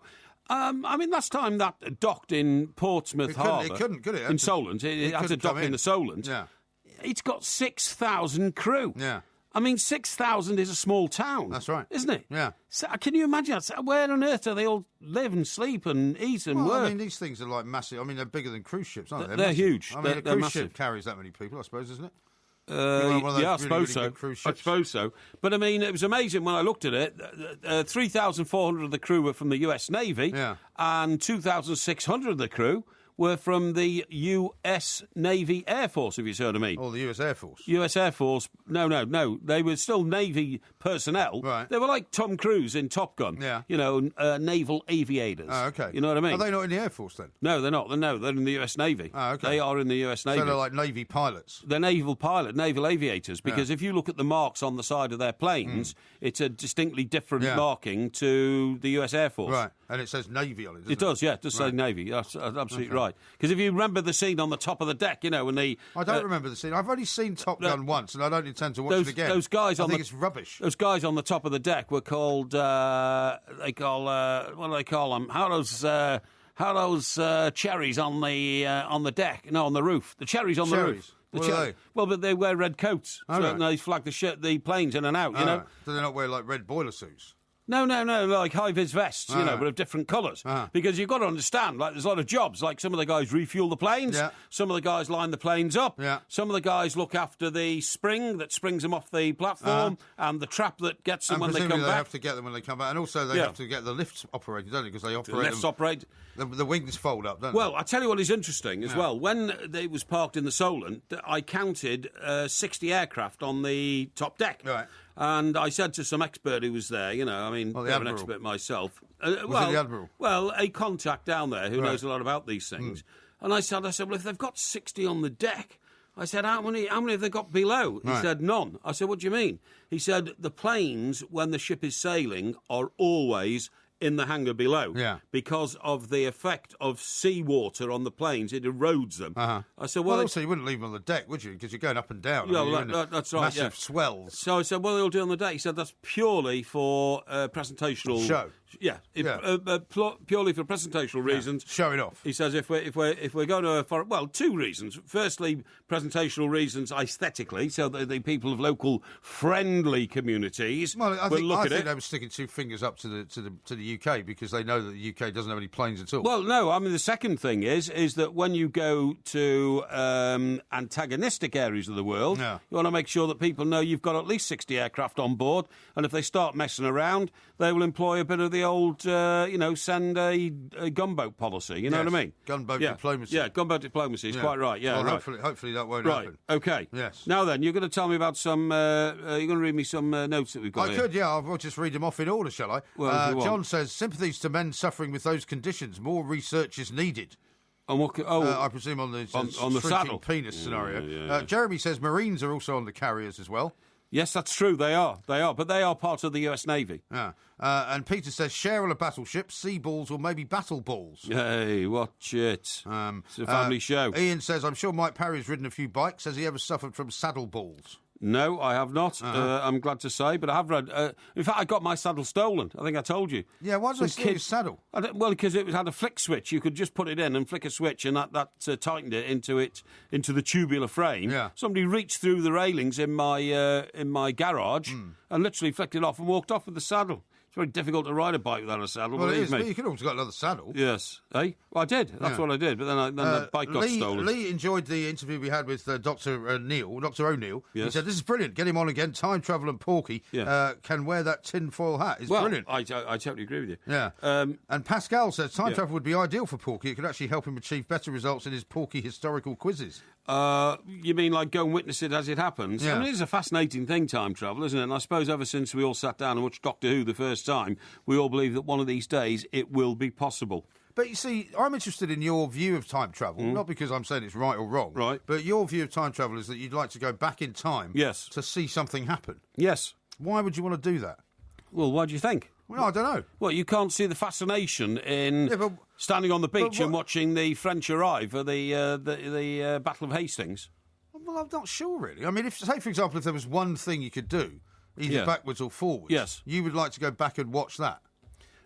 If I had my choice, and it's not going back very far in history, but if I had my choice to go back to anything, I would want to go back and be an 18-year-old student who, instead of leaving school and going to university in 1939, left school and joined the RAF and then become a fighter pilot. I see, no, but you can't do that. Because you only go back and observe. If you go back, I mean, you've seen Back to the Future. If you go back and you start having an effect on your current situation and changing the world, then all sorts of things change. Well, this is why I don't believe in time travel and has arrived yet, because if it had, there would have been no Adolf Hitler. Well, no, that's not true, but that's a ridiculous way of looking at it. No, it's right. But from a scholarly point of view, would you not rather go forward in time to see what becomes of us? Well, I'd love to see what's become. I'd love to see what this country's going to be like in 100 years' time. Yeah. That's a great fascination. Yeah. But in fact, I've now accepted that it's not going to change that much between now and me dying. It'll change some, but I mean, not much. It depends how soon you die. Well, it depends how soon I die, I suppose. But I'd love to go back 100 years. But no, why hasn't somebody gone back and, shot Hitler? Some guy had an opportunity. No, it's true. Well, because in the Beer Hall Putsch, right, which was in 1933. Yeah. But you could go Some all the way back. Some guy should have gone back with Genghis a gun. Khan. You could have done the Genghis Khan. Yeah, in fact, why would you not get? Why would you go back to shoot a guy who, when you could go back and shoot his parents? I mean, the thing. No. What I'm saying, I suppose you could have shot Hitler's parents. You could have found him, but you knew where Hitler was. He was in that Beer Hall Putsch in 1933. Going and doing. Trust me, if you know how to get back in time to find a beer keller, you can go back in time to find his parents. Sure. Yeah, maybe Genghis Khan. I wouldn't go back and shoot him. I like Genghis Khan because his rich history of mutilation, murder, and devilment is almost like fiction now. I don't care about all them people, all the Mongolian people who got massacred so by for you, it's just Genghis Khan. It's a question of how far away. Well, no. What I'm saying is that the Adolf Hitler situation touches millions of people's lives to this very day. Yeah. So go back and get rid of him, and then we'd all have a happier life. Right. Okay. Yeah. I don't buy that at all. But anyway, here's one from Stumpy who says if you were in that Star Trek scenario, he would say to Porky, "Beam me up, Stocky." which is quite good. This is from Ian. He says, my stepson fancies Cher in that video you were talking about when he was 13, but then his mum told him she was the same age as his gran. Yes. He went off her rapidly. Really? Yeah. Well, I would have thought you would be more inclined to be more fond of her then, because you say, well, it'd be amazing how good she looks considering that's her age. Yeah, but when you say same age as your gran, it turns you off a bit, doesn't it?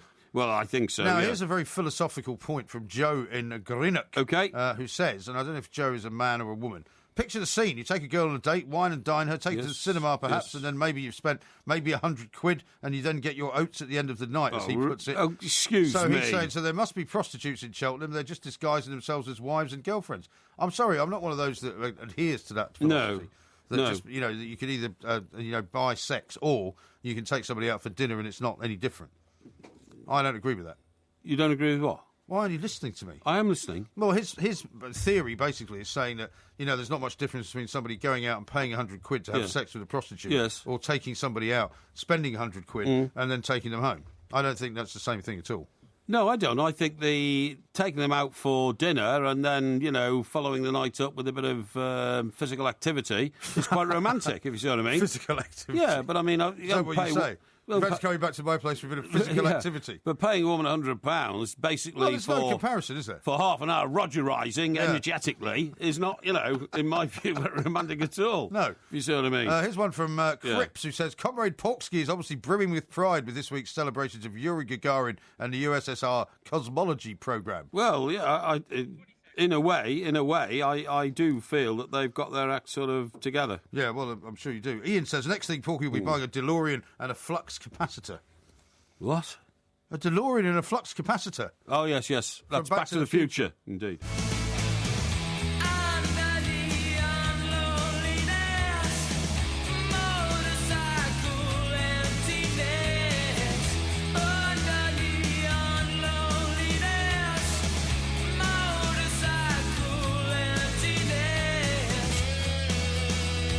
A bit of the Manic Street Preachers there for you. Oh, yeah, because that's right. You know why we are going to Cardiff coming up in May the 7th. Hello, Saturday Boyle. night. I'm looking forward to it very much indeed. Yeah. Return to Cardiff. Went there for 5 consecutive FA Cup finals, right? Yeah. Love Cardiff. Stayed in the Marriott. Now, we're going to the tram shed, aren't we? We are. And that's the other side of the railway line. It's just across the River Taff. If you That's imagine right. where the Millennium Stadium is, I know as you go into one of the entrances of it, there's a river on the left-hand side. That's right, of course there is. There's a little bridge over the river, and over on the other side is where the tram shed is. Excellent, that's great, because one year we went there and they hadn't fully developed the executive facilities, the, what do you call it, the entertaining. The bladderation box. Yeah, that's right, yeah. And so they put them in Cardiff Arms Park. Oh, yeah. Now, I thought Cardiff Arms Park had been knocked down. No. And they built Millennium on top of it. No, but in fact, they built it next door. That's right, yeah. And so the Arms Park, as it is still there. I mean, it's a bit of a wreck, It's not like a world-famous, world-renowned stadium. It was a pretty well-renowned stadium. Oh, yeah, but, it wasn't in great shape, No, I mean, great people like, what was his name? JPP, was it? What? JP Edwards? JP Edwards. It was Gareth Edwards. Gareth Edwards, and JPR Williams. JPR Williams is the guy I'm thinking of, right? The guy with the long hair. Guy with the long hair. He was a doctor. Right. And he played there. And do you know who I met when I was in Washington on one occasion? Who? Tony What's-His-Namer, who played... Tony What's-His-Namer? He ran Heinz. Oh, yeah, I know, yeah. Yeah, and he was an Irish. Tony O'Reilly. Tony O'Reilly. He was an Irish rugby player. He was actually. Irish. He didn't play at the Arms Park. He would have done unless he was playing for Ireland. That's right. Ireland. Yeah, but I met him in Ireland. In Washington. He was good. Now, anyway, listen. The point is, when are we going? 3 weeks on Saturday. May the 7th. We're going to the Tram Shed. It's the Two Mics Live on stage there. It's going to be a night of bladderation. Not sure about Rogerisation, but we'll sort that out when we get there. We'll see. And so many of my old friends from my days in Cardiff. And we're looking forward to a great night, folks. Our last one was in Manchester. It sold out, and people were banging on the doors of the theatre to try and get in. Don't be caught out. They're banging on the doors of the theatre to try and get out. Yeah, try and get out. That's right, yeah. Don't be caught out. The tickets are available on the2mics.co.uk, our website. And there is you can find them on the Tramshed Facebook page, or you can find them on Twitter as well. You can, and there's a link which I'll put out on my own Twitter account, which takes you directly to the box office. Well, we're looking forward very much to coming down, okay? Dan says this about your parking ticket. It'll be the first ticket Porky's paid for in a long time. Hashtag hospitality, hashtag man of the people. Oh, that's very nice. And Danny says, poor Porky surrounded by Rolls Royces in his inferior Merc. Hashtag peasant. That's a bit harsh. That is a bit harsh.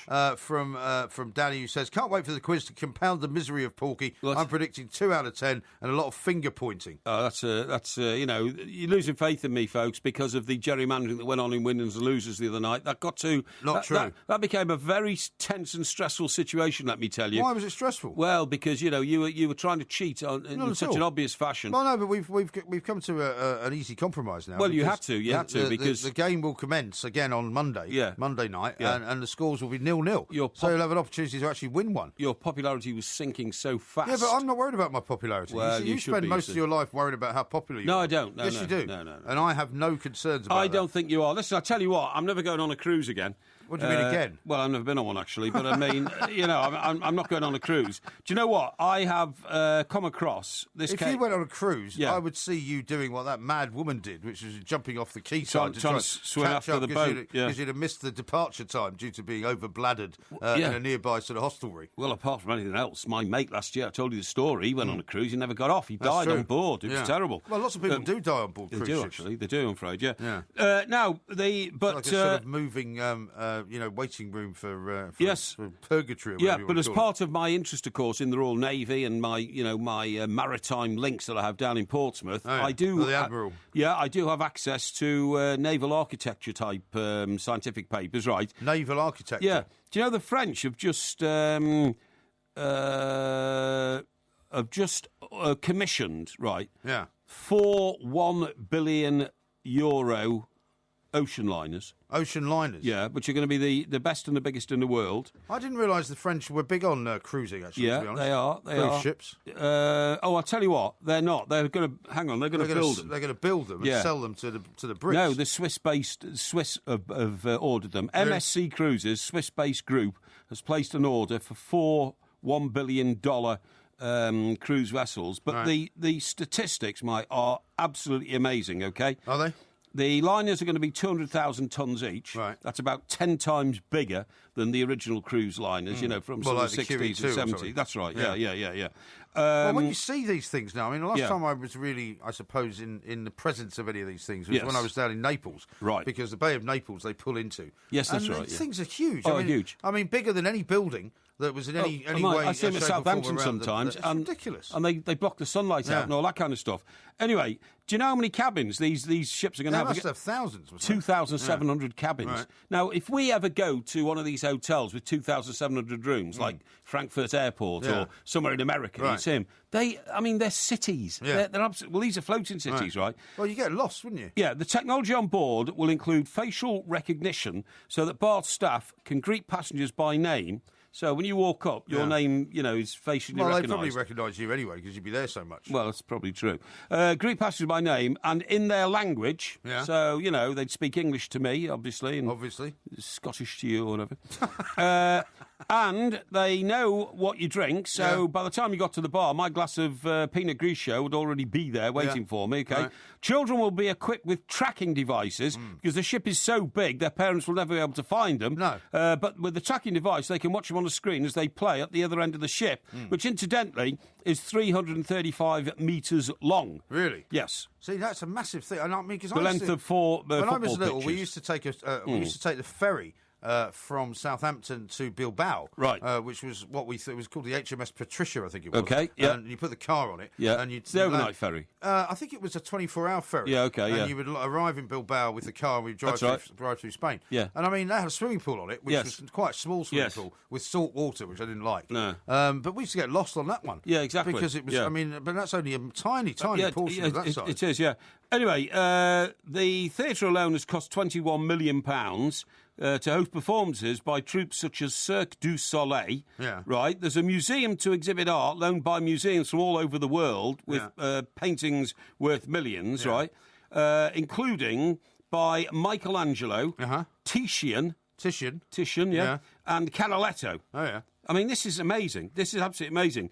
It's a bit dangerous putting originals on there, isn't it? What? It's a bit dangerous putting original paintings on there. I suppose they're in very strong glass boxes or something. Yeah, but what if it sinks, though?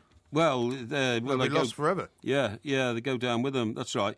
Now, the new cruise liners will be fitted with a vast cylinder-shaped tank, 25 metres long, to contain LNG. LNG? Yeah. What's that? That's petrol, I think. Is it? LNG was cheaper and more ecological. Oh, I see. It's LNG is this fuel they use, and it's like that... Is it unleaded? It's unleaded, but it's a waste product type fuel from butter and all that kind of stuff. Yeah, yeah, you know what I mean. That stuff stinks. I once got on a boat in Mexico that smelt like it was being powered by chip pan oil. Oh, really? Yeah, smelled like chips were being fried. Is it? Yeah. Anyway, the engines of the line will be able to run on traditional fuels as well as the LNG. That'll be necessary in case they call up ports unable to supply the liquefied nitrogen gas. Yeah, that's what it is. Now then, the other thing you should know is. Hang on. They're going to cost $9 billion. Ships will be delivered in 2017, right? Yeah. Well, anyway, they've got so much technology on board, it's unbelievable. Yes, I can imagine. Maybe we should go on a cruise, you and I. Why? We'll Why? go and do a few shows on a cruise. Oh, well, I wouldn't mind doing that, but as long as I have a separate cabin to you at the other end of the ship. You definitely wouldn't want the same cabin. Well, no, that wouldn't happen. No, but you can't. Well, I'll tell you, funny thing is, when I was on the QE2... Actually, I wonder if you could smoke on a ship. Well, you must be able to smoke on the open deck, surely. Well, you would have thought so, yeah. But you know how weird people are about smoking. Well, that's true. I think a smoking cabin, that'd be great. Be the way to travel, wouldn't it? Well, if you had a balcony, you could go out on the balcony and smoke. Well, you can't smoke anywhere else. Well, you can't smoke on a train. No, that's true. No, you can't smoke in a car. That's true. You're on your own in a car. When I was on the QE2, right, and that is the only cruise thing I've ever been on. I just don't fancy cruises. I don't fancy them. Apart from anything else, when you go to the restaurant on the first night, you sit at your table. Whichever boring bums are at the table from another cabin, you're stuck with them for the rest of the cruise. Well, also you would be upsetting so many people that you couldn't get away from. That would be embarrassing. I don't think so. Now, I've got a second note here from JD. Do you know what that doorway was that he sent you? No, go on. It was the Dakota Building in New York. Oh, do you know it is? Yeah, of course it is. And the little booth where the doorman sits is just on the left there. Yeah. It's like a cigar, isn't it? Like a cigar. Well, to be honest, I've never been to the actual entrance of the Dakota Building. It's like a cigar. You know, I'm not maudlin like that. You know that metal tube they put a cigar in? Yeah. That's what the doorman's booth looks like. Really? Yeah, and he said when I spoke to him, he said 10 times a day he has to come out and pose for a picture in front of those gates for people who come from all over the world to take pictures of the spot where He has to stand on the spot where John Lennon... Did you take a picture? No, I didn't, no. Yeah, he stands on the actual spot where John Lennon was gunned down. Right. You know, it's pretty maudlin. That is very maudlin, isn't it? Yeah. We've got lots more to talk about, lots more tweets. You can send them in, of course, at the two Mikes, at Mike Parry 8, at IROMG.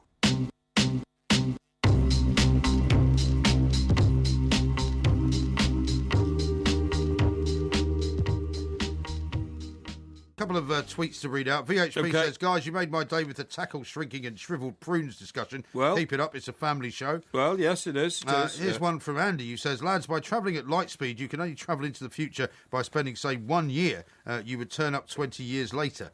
I think he means in the future you'd have to spend a year and then come back. You couldn't just go there and come straight back. Well, I think the only way that you can sort of catch up on time or something is to spend more time somewhere else. Very interesting. If you know what I mean. Yes, and here's one from Becky again, who says, I'd be disappointed after a night of wining and dining if I ended up playing Scrabble as a form of physical activity. Well, I totally agree. I mean, that's not what I meant. You know, it's an adult thing, and adults have to decide what they want to do. Helder says this, two men that grew in the media world and yet so naive and lacking self, though.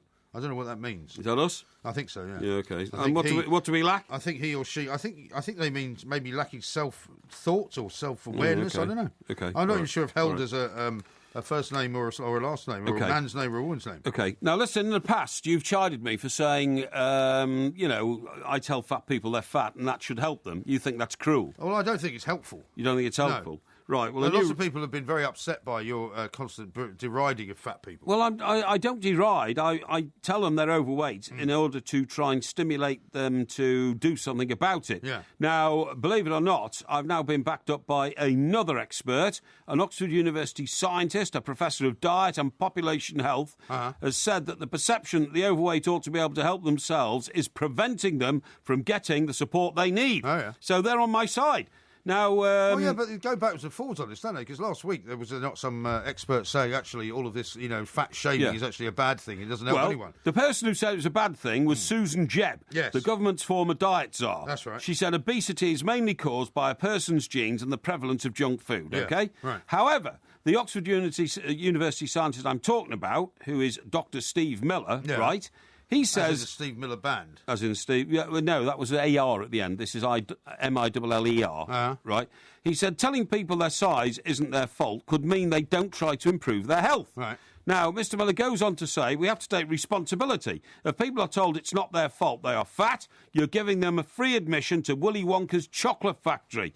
I'm not saying this to be cruel, but people have to take ownership. They have to wake up and be aware of themselves. Right.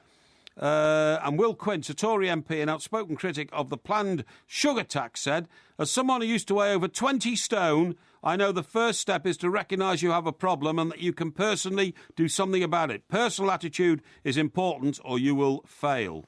Well, okay, you got that? I mean, I've said to you many times as well that I'm getting a bit fed up with people describing how other people should live their lives and telling people what they should do about themselves. And I think there's far too much nannying going on and far too much instruction and kind of nosy Parker type behaviour going on. Yeah, absolutely. If people want to do whatever they do, as long as it's legal, they should be allowed to. I mean, okay. I also got a reference here from a guy called Duff Bruce. Strange name. Duff but he's, Bruce? Yeah, but he's a It's not Bruce Duff. No, it's Duff Bruce. And he's a bariatric surgeon and fellow of the Royal College of Surgeons in Edinburgh. Right. That's why his name is Duff Bruce. I suppose Macduff still exists up there, doesn't it? The Macduff, name? it does indeed. Yeah, indeed. Bruce Macduff would be a good name.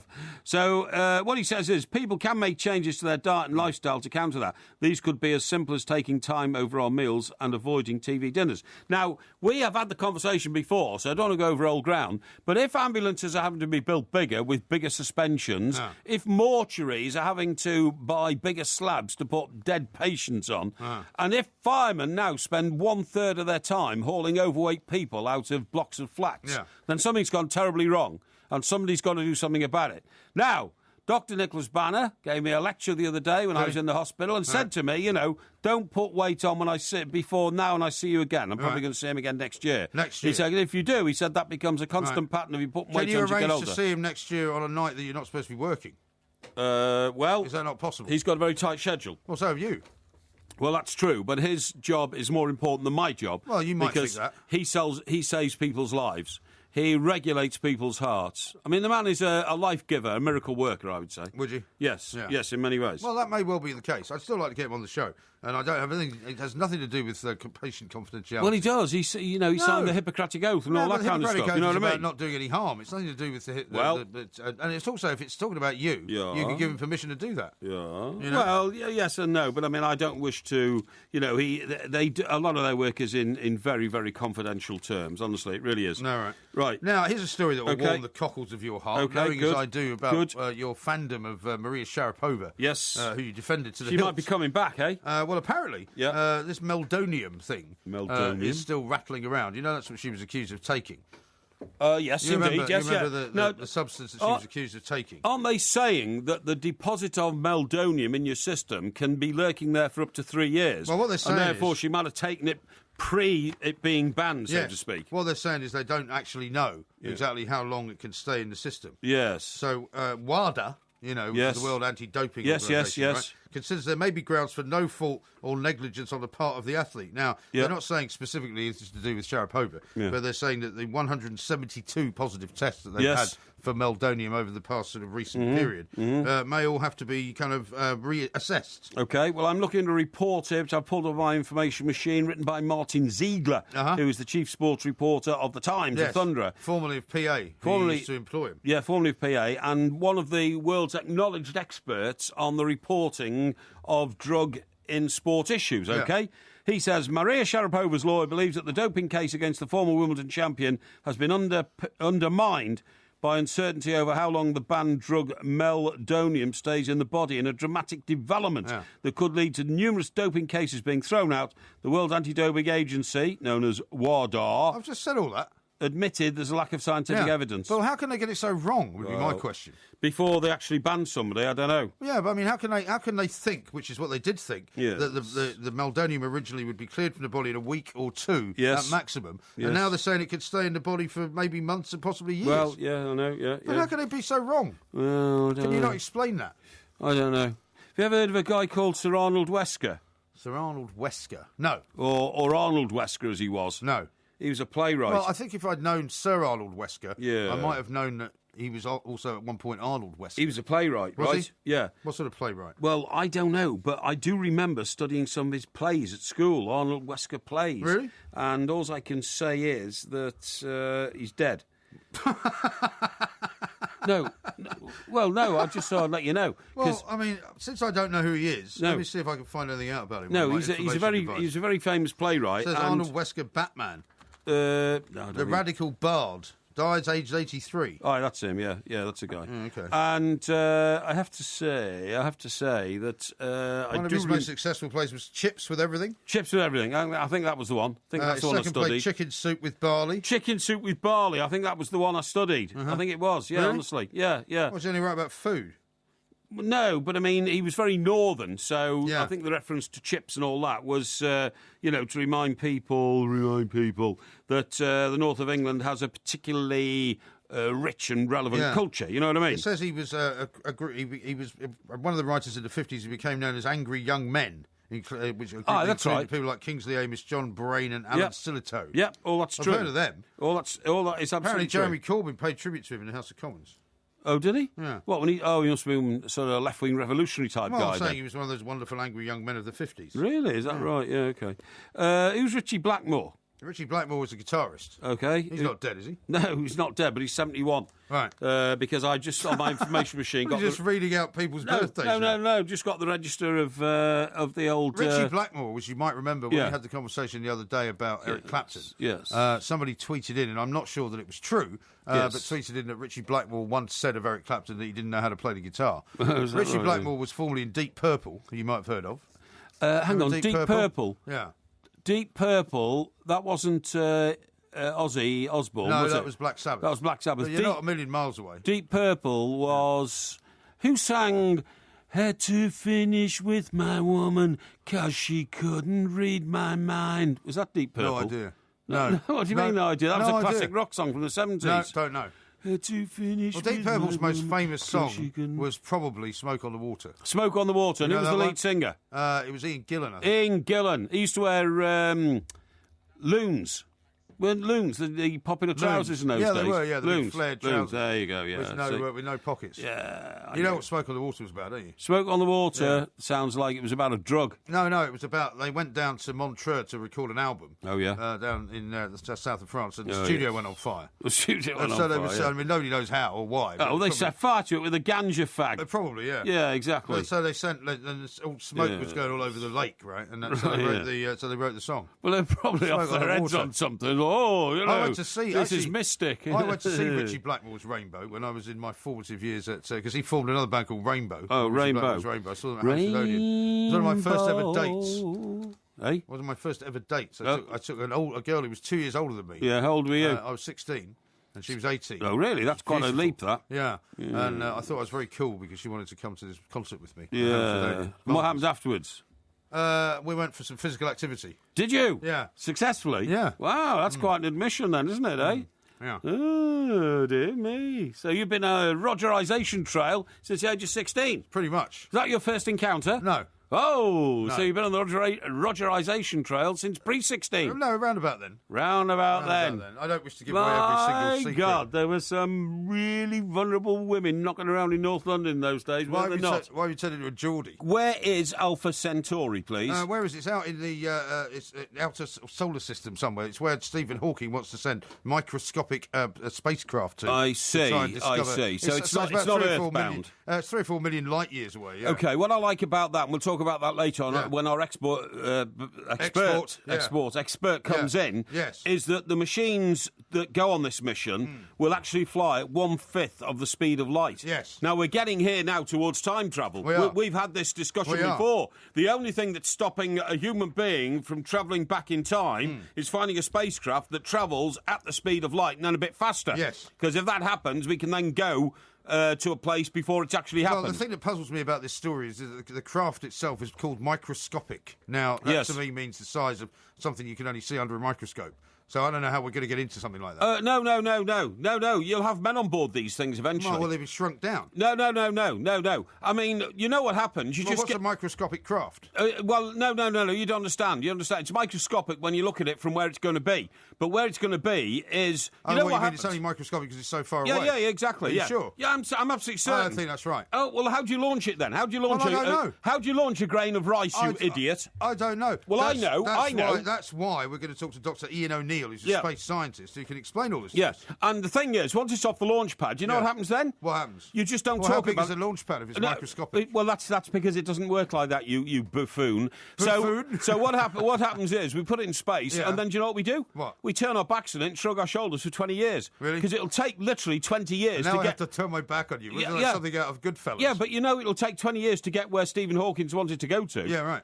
20 years. But I'm more concerned about the size. I'm not happy at the speed of light. Just how and to get out, it's to get out of our galaxy into another one. Yeah. And they think if we're getting to the next galaxy, that's where human life could be. And if it's microscopic there, what is it when it comes back? No, it's not microscopic. It's microscopic in terms of... You're sure not looking down a telescope the wrong way? No, it's microscopic in terms of space ideology. Do you see what I mean? Anyway, look, we'll talk about that later. Yeah, we will be getting into let's talk to you about the football issues. Yes. Great night for the Porky Jinx. Barcelona, who you tipped to win the Champions League. I never did. Go on. Yes, you did. No, I didn't, You, honestly. like everybody else, said, there's only one team in it this year. No. Yeah, you've said that on several occasions. No. On several occasions, West Ham would beat Louis van Gaal's team. I corrected... and Everton would be playing them. I corrected my prediction on Champions League after Ronaldo scored his hat-trick the other night. I said any team with Ronaldo in it has got to win the Champions League now. They can't fail.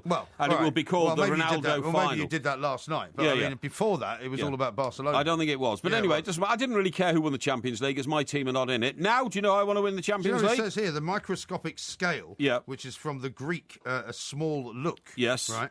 Is the scale of objects in events smaller than those that can easily be seen by the naked eye. Yes. Requiring a lens or microscope to see them clearly. Across the UK, online and on DAB. The best of the two mics on Talk Radio. We'll get you talking.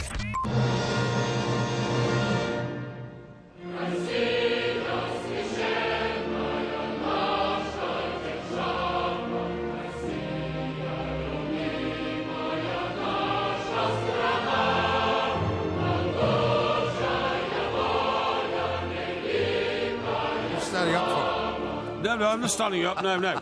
Guess what happened today? Because you said I've had a good day, bad day. And I think we've established you've had a pretty bad day. Shocking day. And I'm not a bitter person, but when people send me a bill for under £60 for parking my car to get a 70p croissant, I feel this is victimisation in a huge way because I've got a nice car. I mean, as much as I feel sorry for you, up to a point, you're not supposed to park in a bus stop.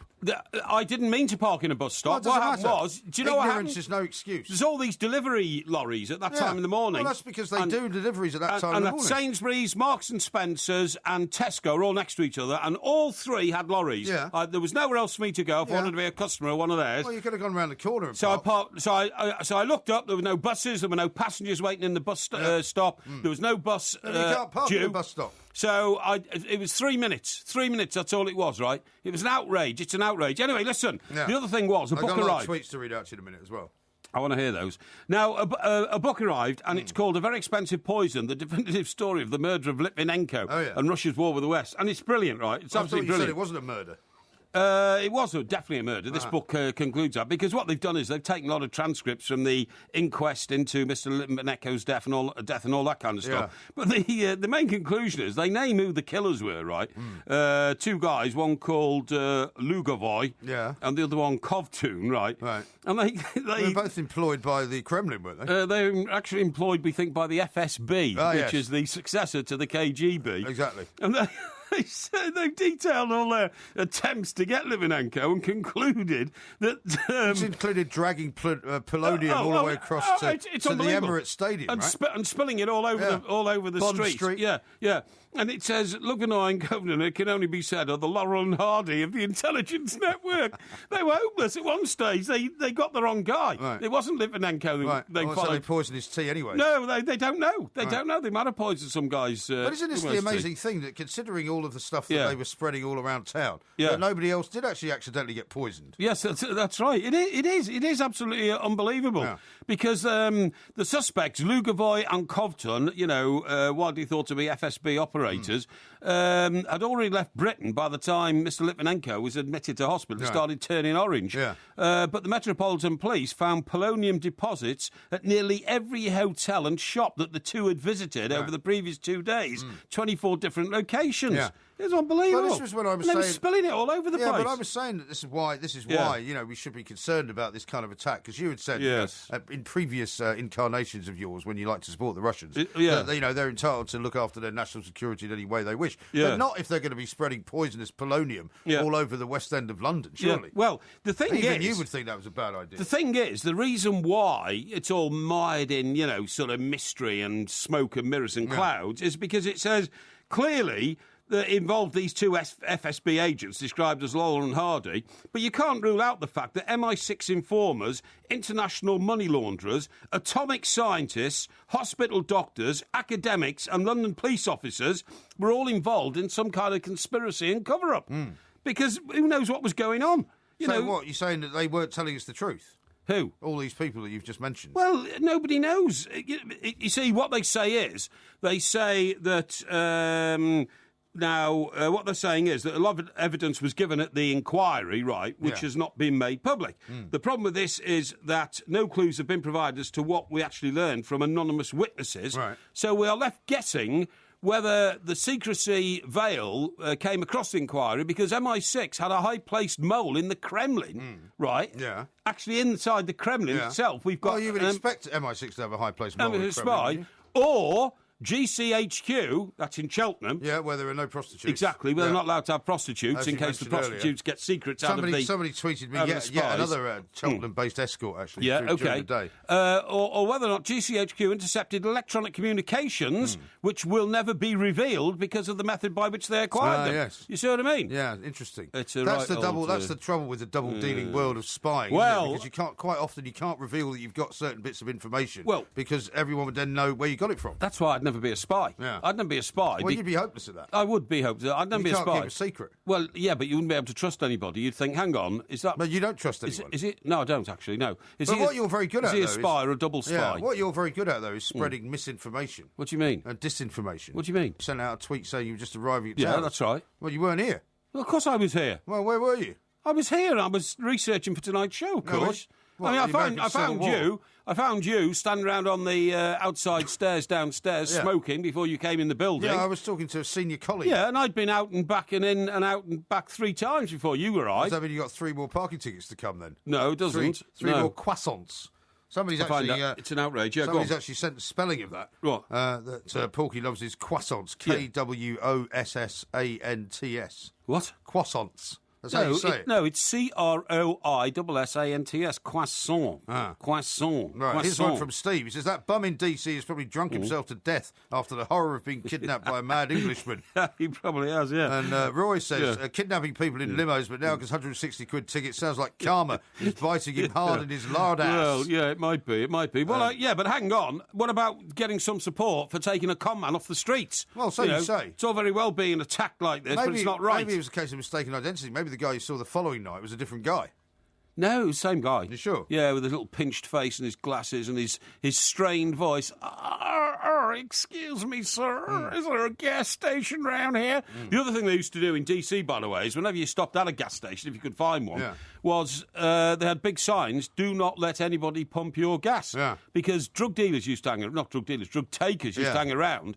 And you know what it's like in America. And then you pay them and then they just suddenly walk away. They'd say, you want me to pump your gas, sir, to save you getting out of the car into self-service. Yeah. And if you were stupid enough to say, oh, yeah, OK, one of 2 things could happen.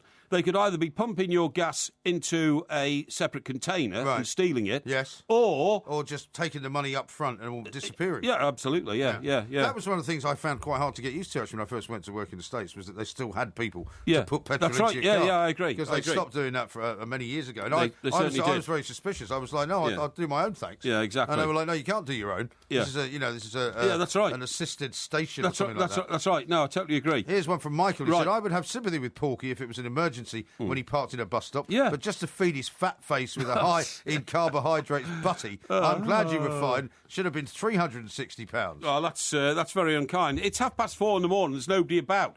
The only vehicles parked on the same side of that road were these huge sort of 40-ton trucks that bring the supplies to those retailers. They do that. Then, how is the world supposed to work commercially if customers are being driven away like this? That's what I say. Well, you're not being driven away, but it's in the centre of a very busy part of London. It's opposite a main railway station. There's no parking there. Yeah. That's the whole point. Partly through security, so that people can't leave cars there that might, blow up. Do you think James, the cycling victim, was in a cycle lane? Well, I don't think there is a cycle lane down Stamford Street. I don't think there is, actually. No, he got hit by I don't think you should be mocking him. I mean, he's got a broken arm, this guy. Well, the guy came back with his bike, sir. But you see, what I'm suspicious about is the bike didn't look mangled. No. It looked perfectly normal. Do you think the bike has got something inside it, you mean, like some kind I don't know. It's a very strange recording device. For somebody to suddenly turn up and say, oh, this is James's bike. He's just been knocked to the ground. I didn't see an ambulance. I didn't hear an ambulance.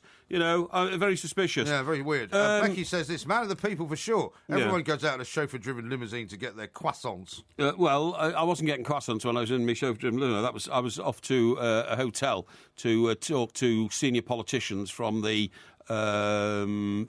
Washington D.C. What do they call it inside the? Well, inside the Beltway. The Beltway, that's right, inside the Beltway, yeah. Well, that's what you were doing. Yeah. Okay. Yeah, I used to talk to all the Foreign Affairs Committee people. So maybe Porky can park his car on the Everton goal line. Martinez would probably pay him for it. Bus stops are for buses. #plank. Yeah, I'm not going to react to that. And Vink says, who was presumably at Manchester Dance House. Yes. Lovely time with you shambling old gits last Saturday. Shambling? Shambling? I'm not a shambler, mate. Harsh, isn't it? No, he's describing you the way you shamble around a stage. Well, I mean, even you, when you saw yourself on video, once said, don't I walk slowly? Did you not? I did say I didn't realise I walked quite so slowly. Yeah, exactly, yeah. I don't know if that was slowed down, though. No, that's the story of your life. Yeah. There's no point in barking if you have a dog, as they say, and there's no point in running about like a maniac when some other idiot can do it for you. There was a John Lennon line on that, wasn't there? Everybody thinks I'm crazy. I don't care. No, everybody thinks I'm lazy. I don't care. They're all crazy, right? Running round everywhere. It's just watching the wheels go around. No. This is. You see the time. Everybody tells me that I'm lazy. I don't care. I think they're crazy. Right. But can you see the similarity between that and Norwegian Wood? No. I once met a girl. No. Or should I say? Why not? Why not? There's no similarity at all. Oh, I think there is. It's a completely different melody. A completely different complexion of composition. As I'm an expert but you have no ear for music. On Beatles music. No, I'm not going to argue with you. Now, Lindsay, a woman who came to see us in Portsmouth many moons ago, yes. One of our first ever shows. The lovely Lindsay. Tour. Yeah, she's a woman that you accused of having mousy hair. Oh, I didn't, did I? Yeah, you did, yeah. She says, first time listening live due to the fact it's impossible to sleep in hospital. Thank you for entertaining me. Okay. I don't know what you're in for, Lindsay, but hopefully you won't be in there for too long. Well, Lindsay, get well soon, my dear. Whatever your ailment is, I'm sure you will rally and become the vivacious individual that you have always been. And the reason that I said you were the girl with the mousy hair was actually a compliment because, of course, it was a famous opening line or two in the Bowie song. Which song was it? It's a God-awful small affair is how it starts. Life on Mars, isn't it? For the girl with the mousy hair. Yeah, it's the Life on Mars. There you go. It's a tribute to you. Is there life on Mars? Lindsay, get well soon. John says, why does that plank Porky have to say when he lived in Washington, D.C., he lived on the same street as the president? Well, I did. #snob. Well, hang on, excuse me. So did a few million other people. Well, what did you want me to say? Oh, when I lived in Washington, D.C., on a remote road, it just happened to be the same one as the White House. But that's the difference between you and I. Yes. I wouldn't say which road I lived on. You would have to say it, because for you, it means something that you lived in the same road as the president. People need to... when I had an office in New York, I had an office on Fifth Avenue. Yes. I didn't go, is Fifth Avenue the same road that Trump Tower's on? Yes. Or the same road that Tiffany's is on? The road that leads to the park? The park? Yes. Central many Park. roads lead to Central Park. Yeah, well, it's the most famous one. My point is I just said Fifth Avenue. That was good enough. I believe in status history.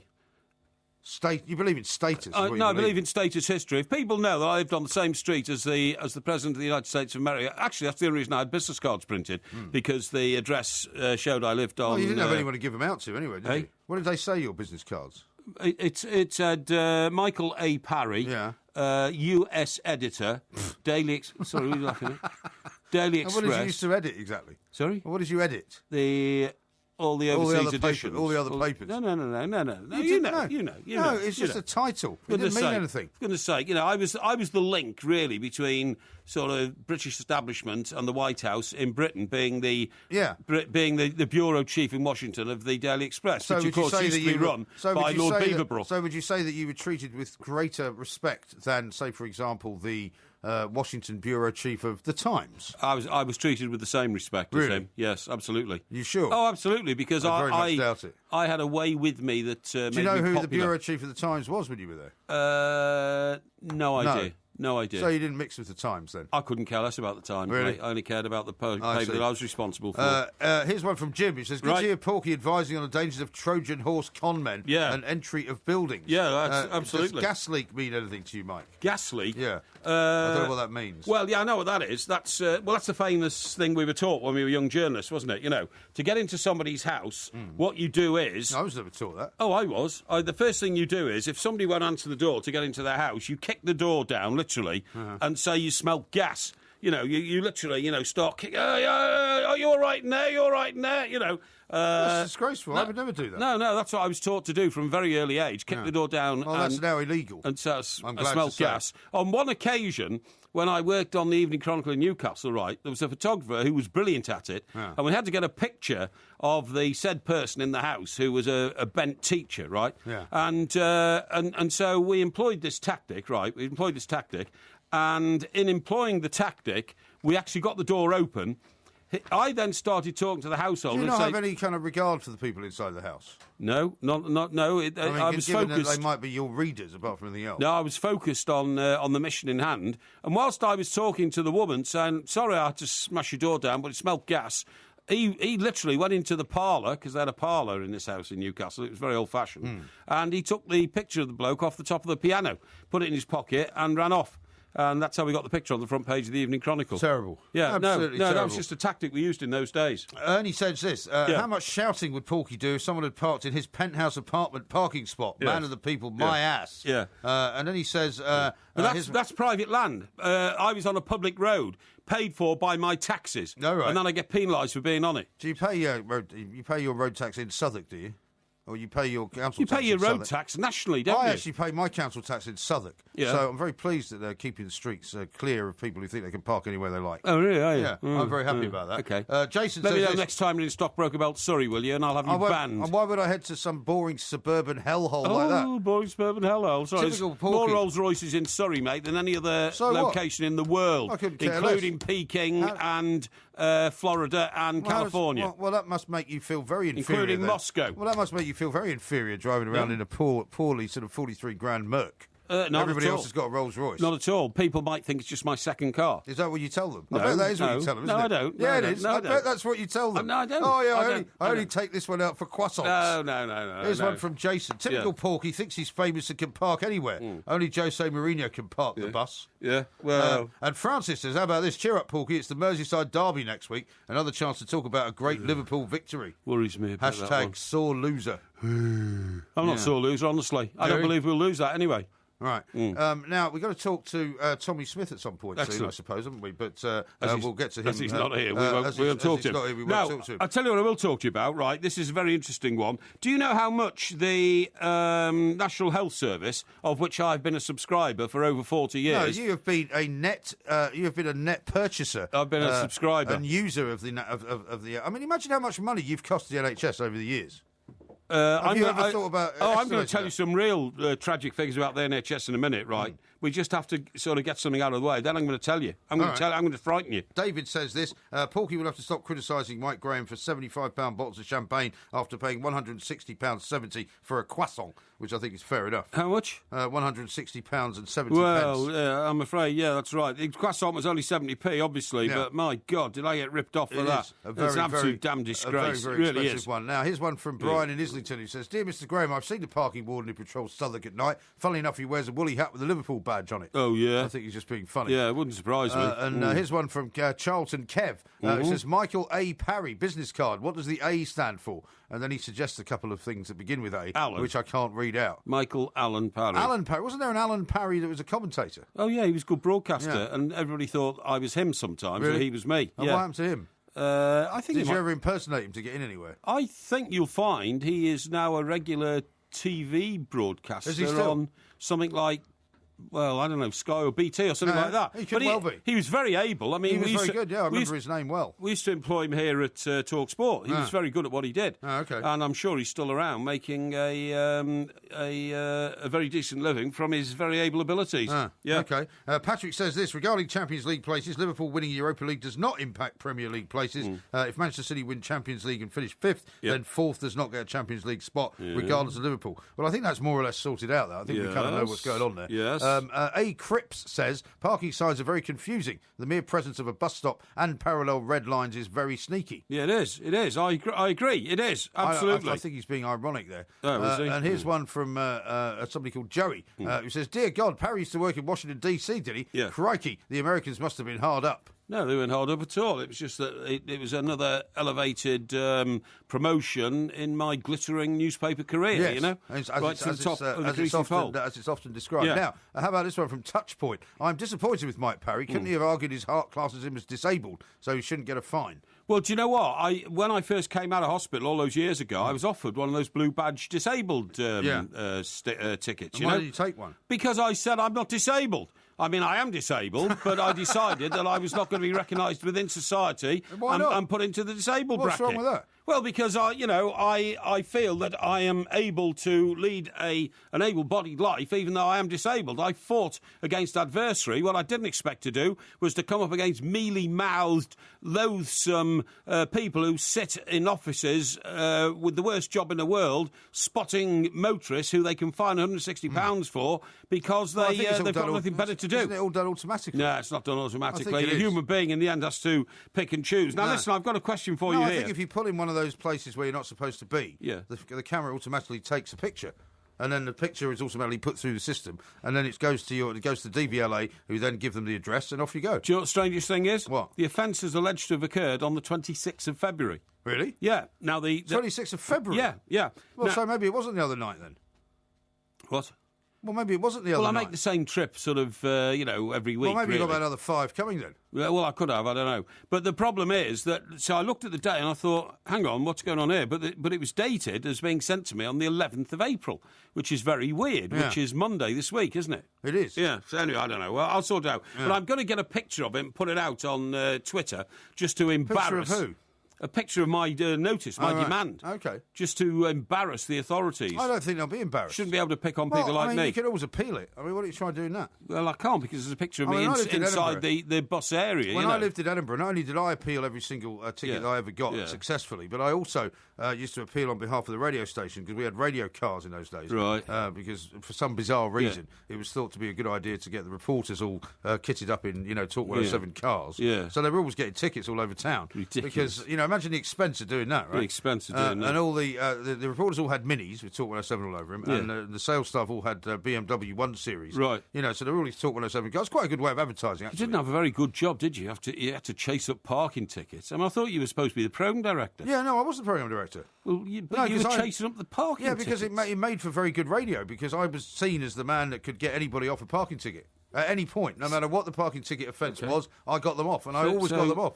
Because not only was I the programme director, I also did a show. Yeah. You know, you might remember when you did that. Yeah, so gerrymandering then has not been, it's been a part of your life for a very long time. No, you'd be amazed. I mean, because what happened was we used to speak on a fairly regular basis to a guy who was also very good at this, and he would give you advice on how to get out of parking tickets. Yeah, very good. Now, I'm going to ask you a question. You won't know the answer to it, but you'll be astonished. Why would you ask me a question to which I don't know the answer? Well, because nobody would know the answer to this one. It's so ridiculous. Okay. How much do you think the National Health Service spends each year on toothpaste, which is doled out to patients in doctors' surgeries on a prescription?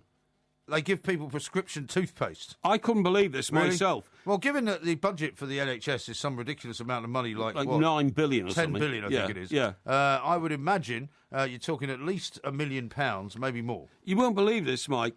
1.1 million prescriptions of toothpaste last year cost £17.5 million. 17.5? £17.5 million. Well, so what, is it 17 quid a tube then? It's just ridiculous. I've no idea. If they're giving 1 million prescriptions... You won't believe this. Listen to this. That's £17 a tube. The NHS spends millions handing out toothpaste, Calpol. Yeah. I thought Calpol was known as the liquid cosh to put babies out when they're being troublesome. I know that's how you refer to it, but no, it's a painkiller for kids. Oh, right, it's like the liquid cosh. Right. Toothpaste, Calpol, and that's Ritalin, I think you're thinking of. And Barocca vitamin pills. Oh, yeah. Barocca, have you ever seen them? Well, I've seen people here taking them. Yeah, people take them for sort of hangovers. Yeah, that's right. Like fizzy stuff you put into water and all that kind of stuff. Right. I've never tried it myself. According to latest figures, patients are also routinely prescribed on prescription, right, Strepsils, Bonjela, Rennie indigestion pills, and Alka-Seltzer. But why But you know why this will be though? This will be because these are people who don't pay for their prescriptions, presumably. Well, I don't know. Because why would you? No, because why would you pay for a prescription which would be £7 or whatever it is now? I don't know. Plus the toothpaste. I don't know. You're getting it for free. I don't know. The items cost the NHS tens of millions of pounds a year and are widely handed out, while vital surgery and cancer drugs are rationed to those who most need them. Yeah, that's true. The figure raises concerns that some patients are pressurising GPs and dentists for prescriptions so they can avoid paying for household essentials at the chemist. Yeah, but that's why this whole system of free prescriptions is mad. You know, absolutely, completely and utterly bonkers mad. Yeah. Because by far and away the people who most use prescriptions are those who don't pay for them. It's unbelievable. Yeah, it's ridiculous. The report from the Health and Social Care Information Centre for last year showed that more than 1.1 million prescriptions were written for tubes of Colgate toothpaste and Sensodyne at a cost of £17.5 million. Right. So you're absolutely right. It's costing £7 a tube. Yeah, I know. Unbelievable. It's unbelievable. Absolutely. Now, I've got a question for you. This has been sent in by JD. Right. He says he's listening live for a change as he's in the USA. Yeah. He says, does Porky recognise these gates? Let me have a Do look. you recognise those gates? Let me have a look, please. Right. They look actually like something more from this country than they do gates, from America. authorised point only. Is that... I mean, it's not the White House. Where's he writing to me from? He says it's in America. He doesn't say where. Okay. No, it's not the White House. It's not the White House. Is that the old post office on Pennsylvania Avenue? I don't know. The Gates 2? I'm not sure. I don't recognise it. I don't recognise it either. I have to say, and it's got a vaulted ceiling. I mean, it looks more hallway. like a sort of a church type entrance here, doesn't it? Yeah, it does. Or it does. Sort of Oxford University or something. Yeah, it does. I wonder if it's the entrance to Brasenose College, Oxford. Well, do you think that you're just using that? You don't recognise it, do you? Well, I don't know. That also looks like an English sign. Yeah. What is the answer? Well, I don't know. But No, it doesn't. That could be an American sign outside an American. Well, we'll have building. to ask JD to send us in please. his location and where these gates are. Yes, we'd Matt like to says know. Porky got caught breaking the law and he got fined for it. My heart bleeds for the rich man of the people. I'm See, there's a lot of bitterness out there about you. Yeah, there's a lot of bitterness out there. But there's a lot of bitterness in here that you lot are all now, all smirking and smiling and rubbing your hands together. Millions of listeners that adore you. Chattering behind my back, you're pathetic. Across the UK, online and on DAB. The best of the two mics. On Talk Radio. We'll get you talking. How about this personal listography? I've just seen it. List 3 hairstyles or colours you have had. How ridiculous! Well, you can fill that one out. No, I couldn't. Yeah, you have. Oh, no. You've had red. You've had your hair coloured red, haven't you? No, my hair was naturally auburn red. No, I'm talking about when you were in your your hilariously named television venture. My TV phase. Yeah, your TV about. phase. TV phase. When you changed the colour of your beard and your hair. Well, I was asked to change it by the people. Somebody was colourblind. No. I'm not getting into that. So now it's white, right? Yeah. You changed it into that kind of weird, bizarre red colour. And before that, it was just a regular Allbird, wasn't it? No, it wasn't. See, my hair's always been the same colour. Sorry? My hair's always been the same colour. Yeah, and do you know why it's always been the same colour? Because it hasn't turned white. No. And it hasn't fallen out. No, it's not. It's because actually you have never been active enough to get the oils and the juices in your scalp working to the point where they change the colour of your hair. I'm plenty active when I want to be. I don't worry about that. I don't think you are. So you're saying that because you've lost some of your hair, that's because of your activity, nothing to do with the follicle scenario. The reason I haven't lost much of my hair, I've lost a bit of my hair. All people do at my age, lost all of it. But the reason you will see the most successful people in the world have hair that goes grey. And the reason for that is we generate so much adrenaline. There is so much drive within our physical bodies. Right. It changes your hair. Yours has never changed because actually you've never moved out of second gear in your life. In your life, you've never moved out of second gear. You've always settled. Well, I haven't had to. You always settled for second best. Always had to compromise. I mean, if you're running along next to me and your little legs are going faster than mine, it doesn't mean you're actually achieving more. No. You're not actually getting any further along. Your problem in the whole of your life is that you are bone idle, and you've always fought bone idleness just to do the very bare minimum. That's you. That's the trouble, isn't it? That's why you resent me so much. Well, I don't resent you at all. Because I've had so much success by not having to try very hard. I don't resent you. Whereas you've had to try really hard at doing everything you've ever done. How could I possibly... Not terribly successfully. How could I possibly resent a bum like you? The day I turned into anything like you, do you know what I'd do? I don't know. What I'd walk into the sea. Would you? Yeah, I would, yeah. Yeah. Well, okay. Which particular sea would you walk into? Well, it'd be the nearest sea. In my case, because I can see it from the balcony of my penthouse flat, it happens to be... What floor is your penthouse flat on? It happens to be the Solent. That's not the sea, though, is it? Of course it is. The Solent's the sea. The Solent is the English Channel. It's not called the Solent Sea, though, is it? It's called the Solent. It's not like the Bering Sea. Well, believe me, there's a lot of sea in the Solent. No, I know the Solent... Not for a US aircraft carrier to park there occasionally, you know what I mean? The Solent is indeed part of the sea. Yes. But it is not the Solent Sea. I've just told you it's the English Channel. Yeah, the English Channel is the sea. Yeah. And it's separated from the rest of the English Channel by the Isle of Wight, actually. But the Solent, generally speaking, is a body of water, but you wouldn't call it the sea. Of course, what would you call it then? I don't know what you would call it. Call it a puddle. No, it's just not the sea, is it? The lake. If you were to say to me, I would go into the English Channel, then that's fair. Yeah. But not, I would go into the Solent. Of course you would. No, I don't think so. Of course you would. People often go, windsurfing in the Solent, on the Solent. Yeah. Where do you think the ships... On the Solent. Where do you think the ships that pull into Southampton all the time, these huge cruise lines we've talked about, which route do you think they take in? But it's not the sea, They take it in through the Solent, you idiot. But I think it's a strait. I don't think it's... honestly. It separates the Isle of Wight from Portsmouth, basically, from the mainland of this country. I've just told you that. I said the Isle of Wight gets in the way between that and the English Channel. You are a jerk of enormous proportions. Maybe we should have a quiz on the sea. Yeah, well, I know more about the seven seas than most people. I'm going to think of a couple of questions with sea in them.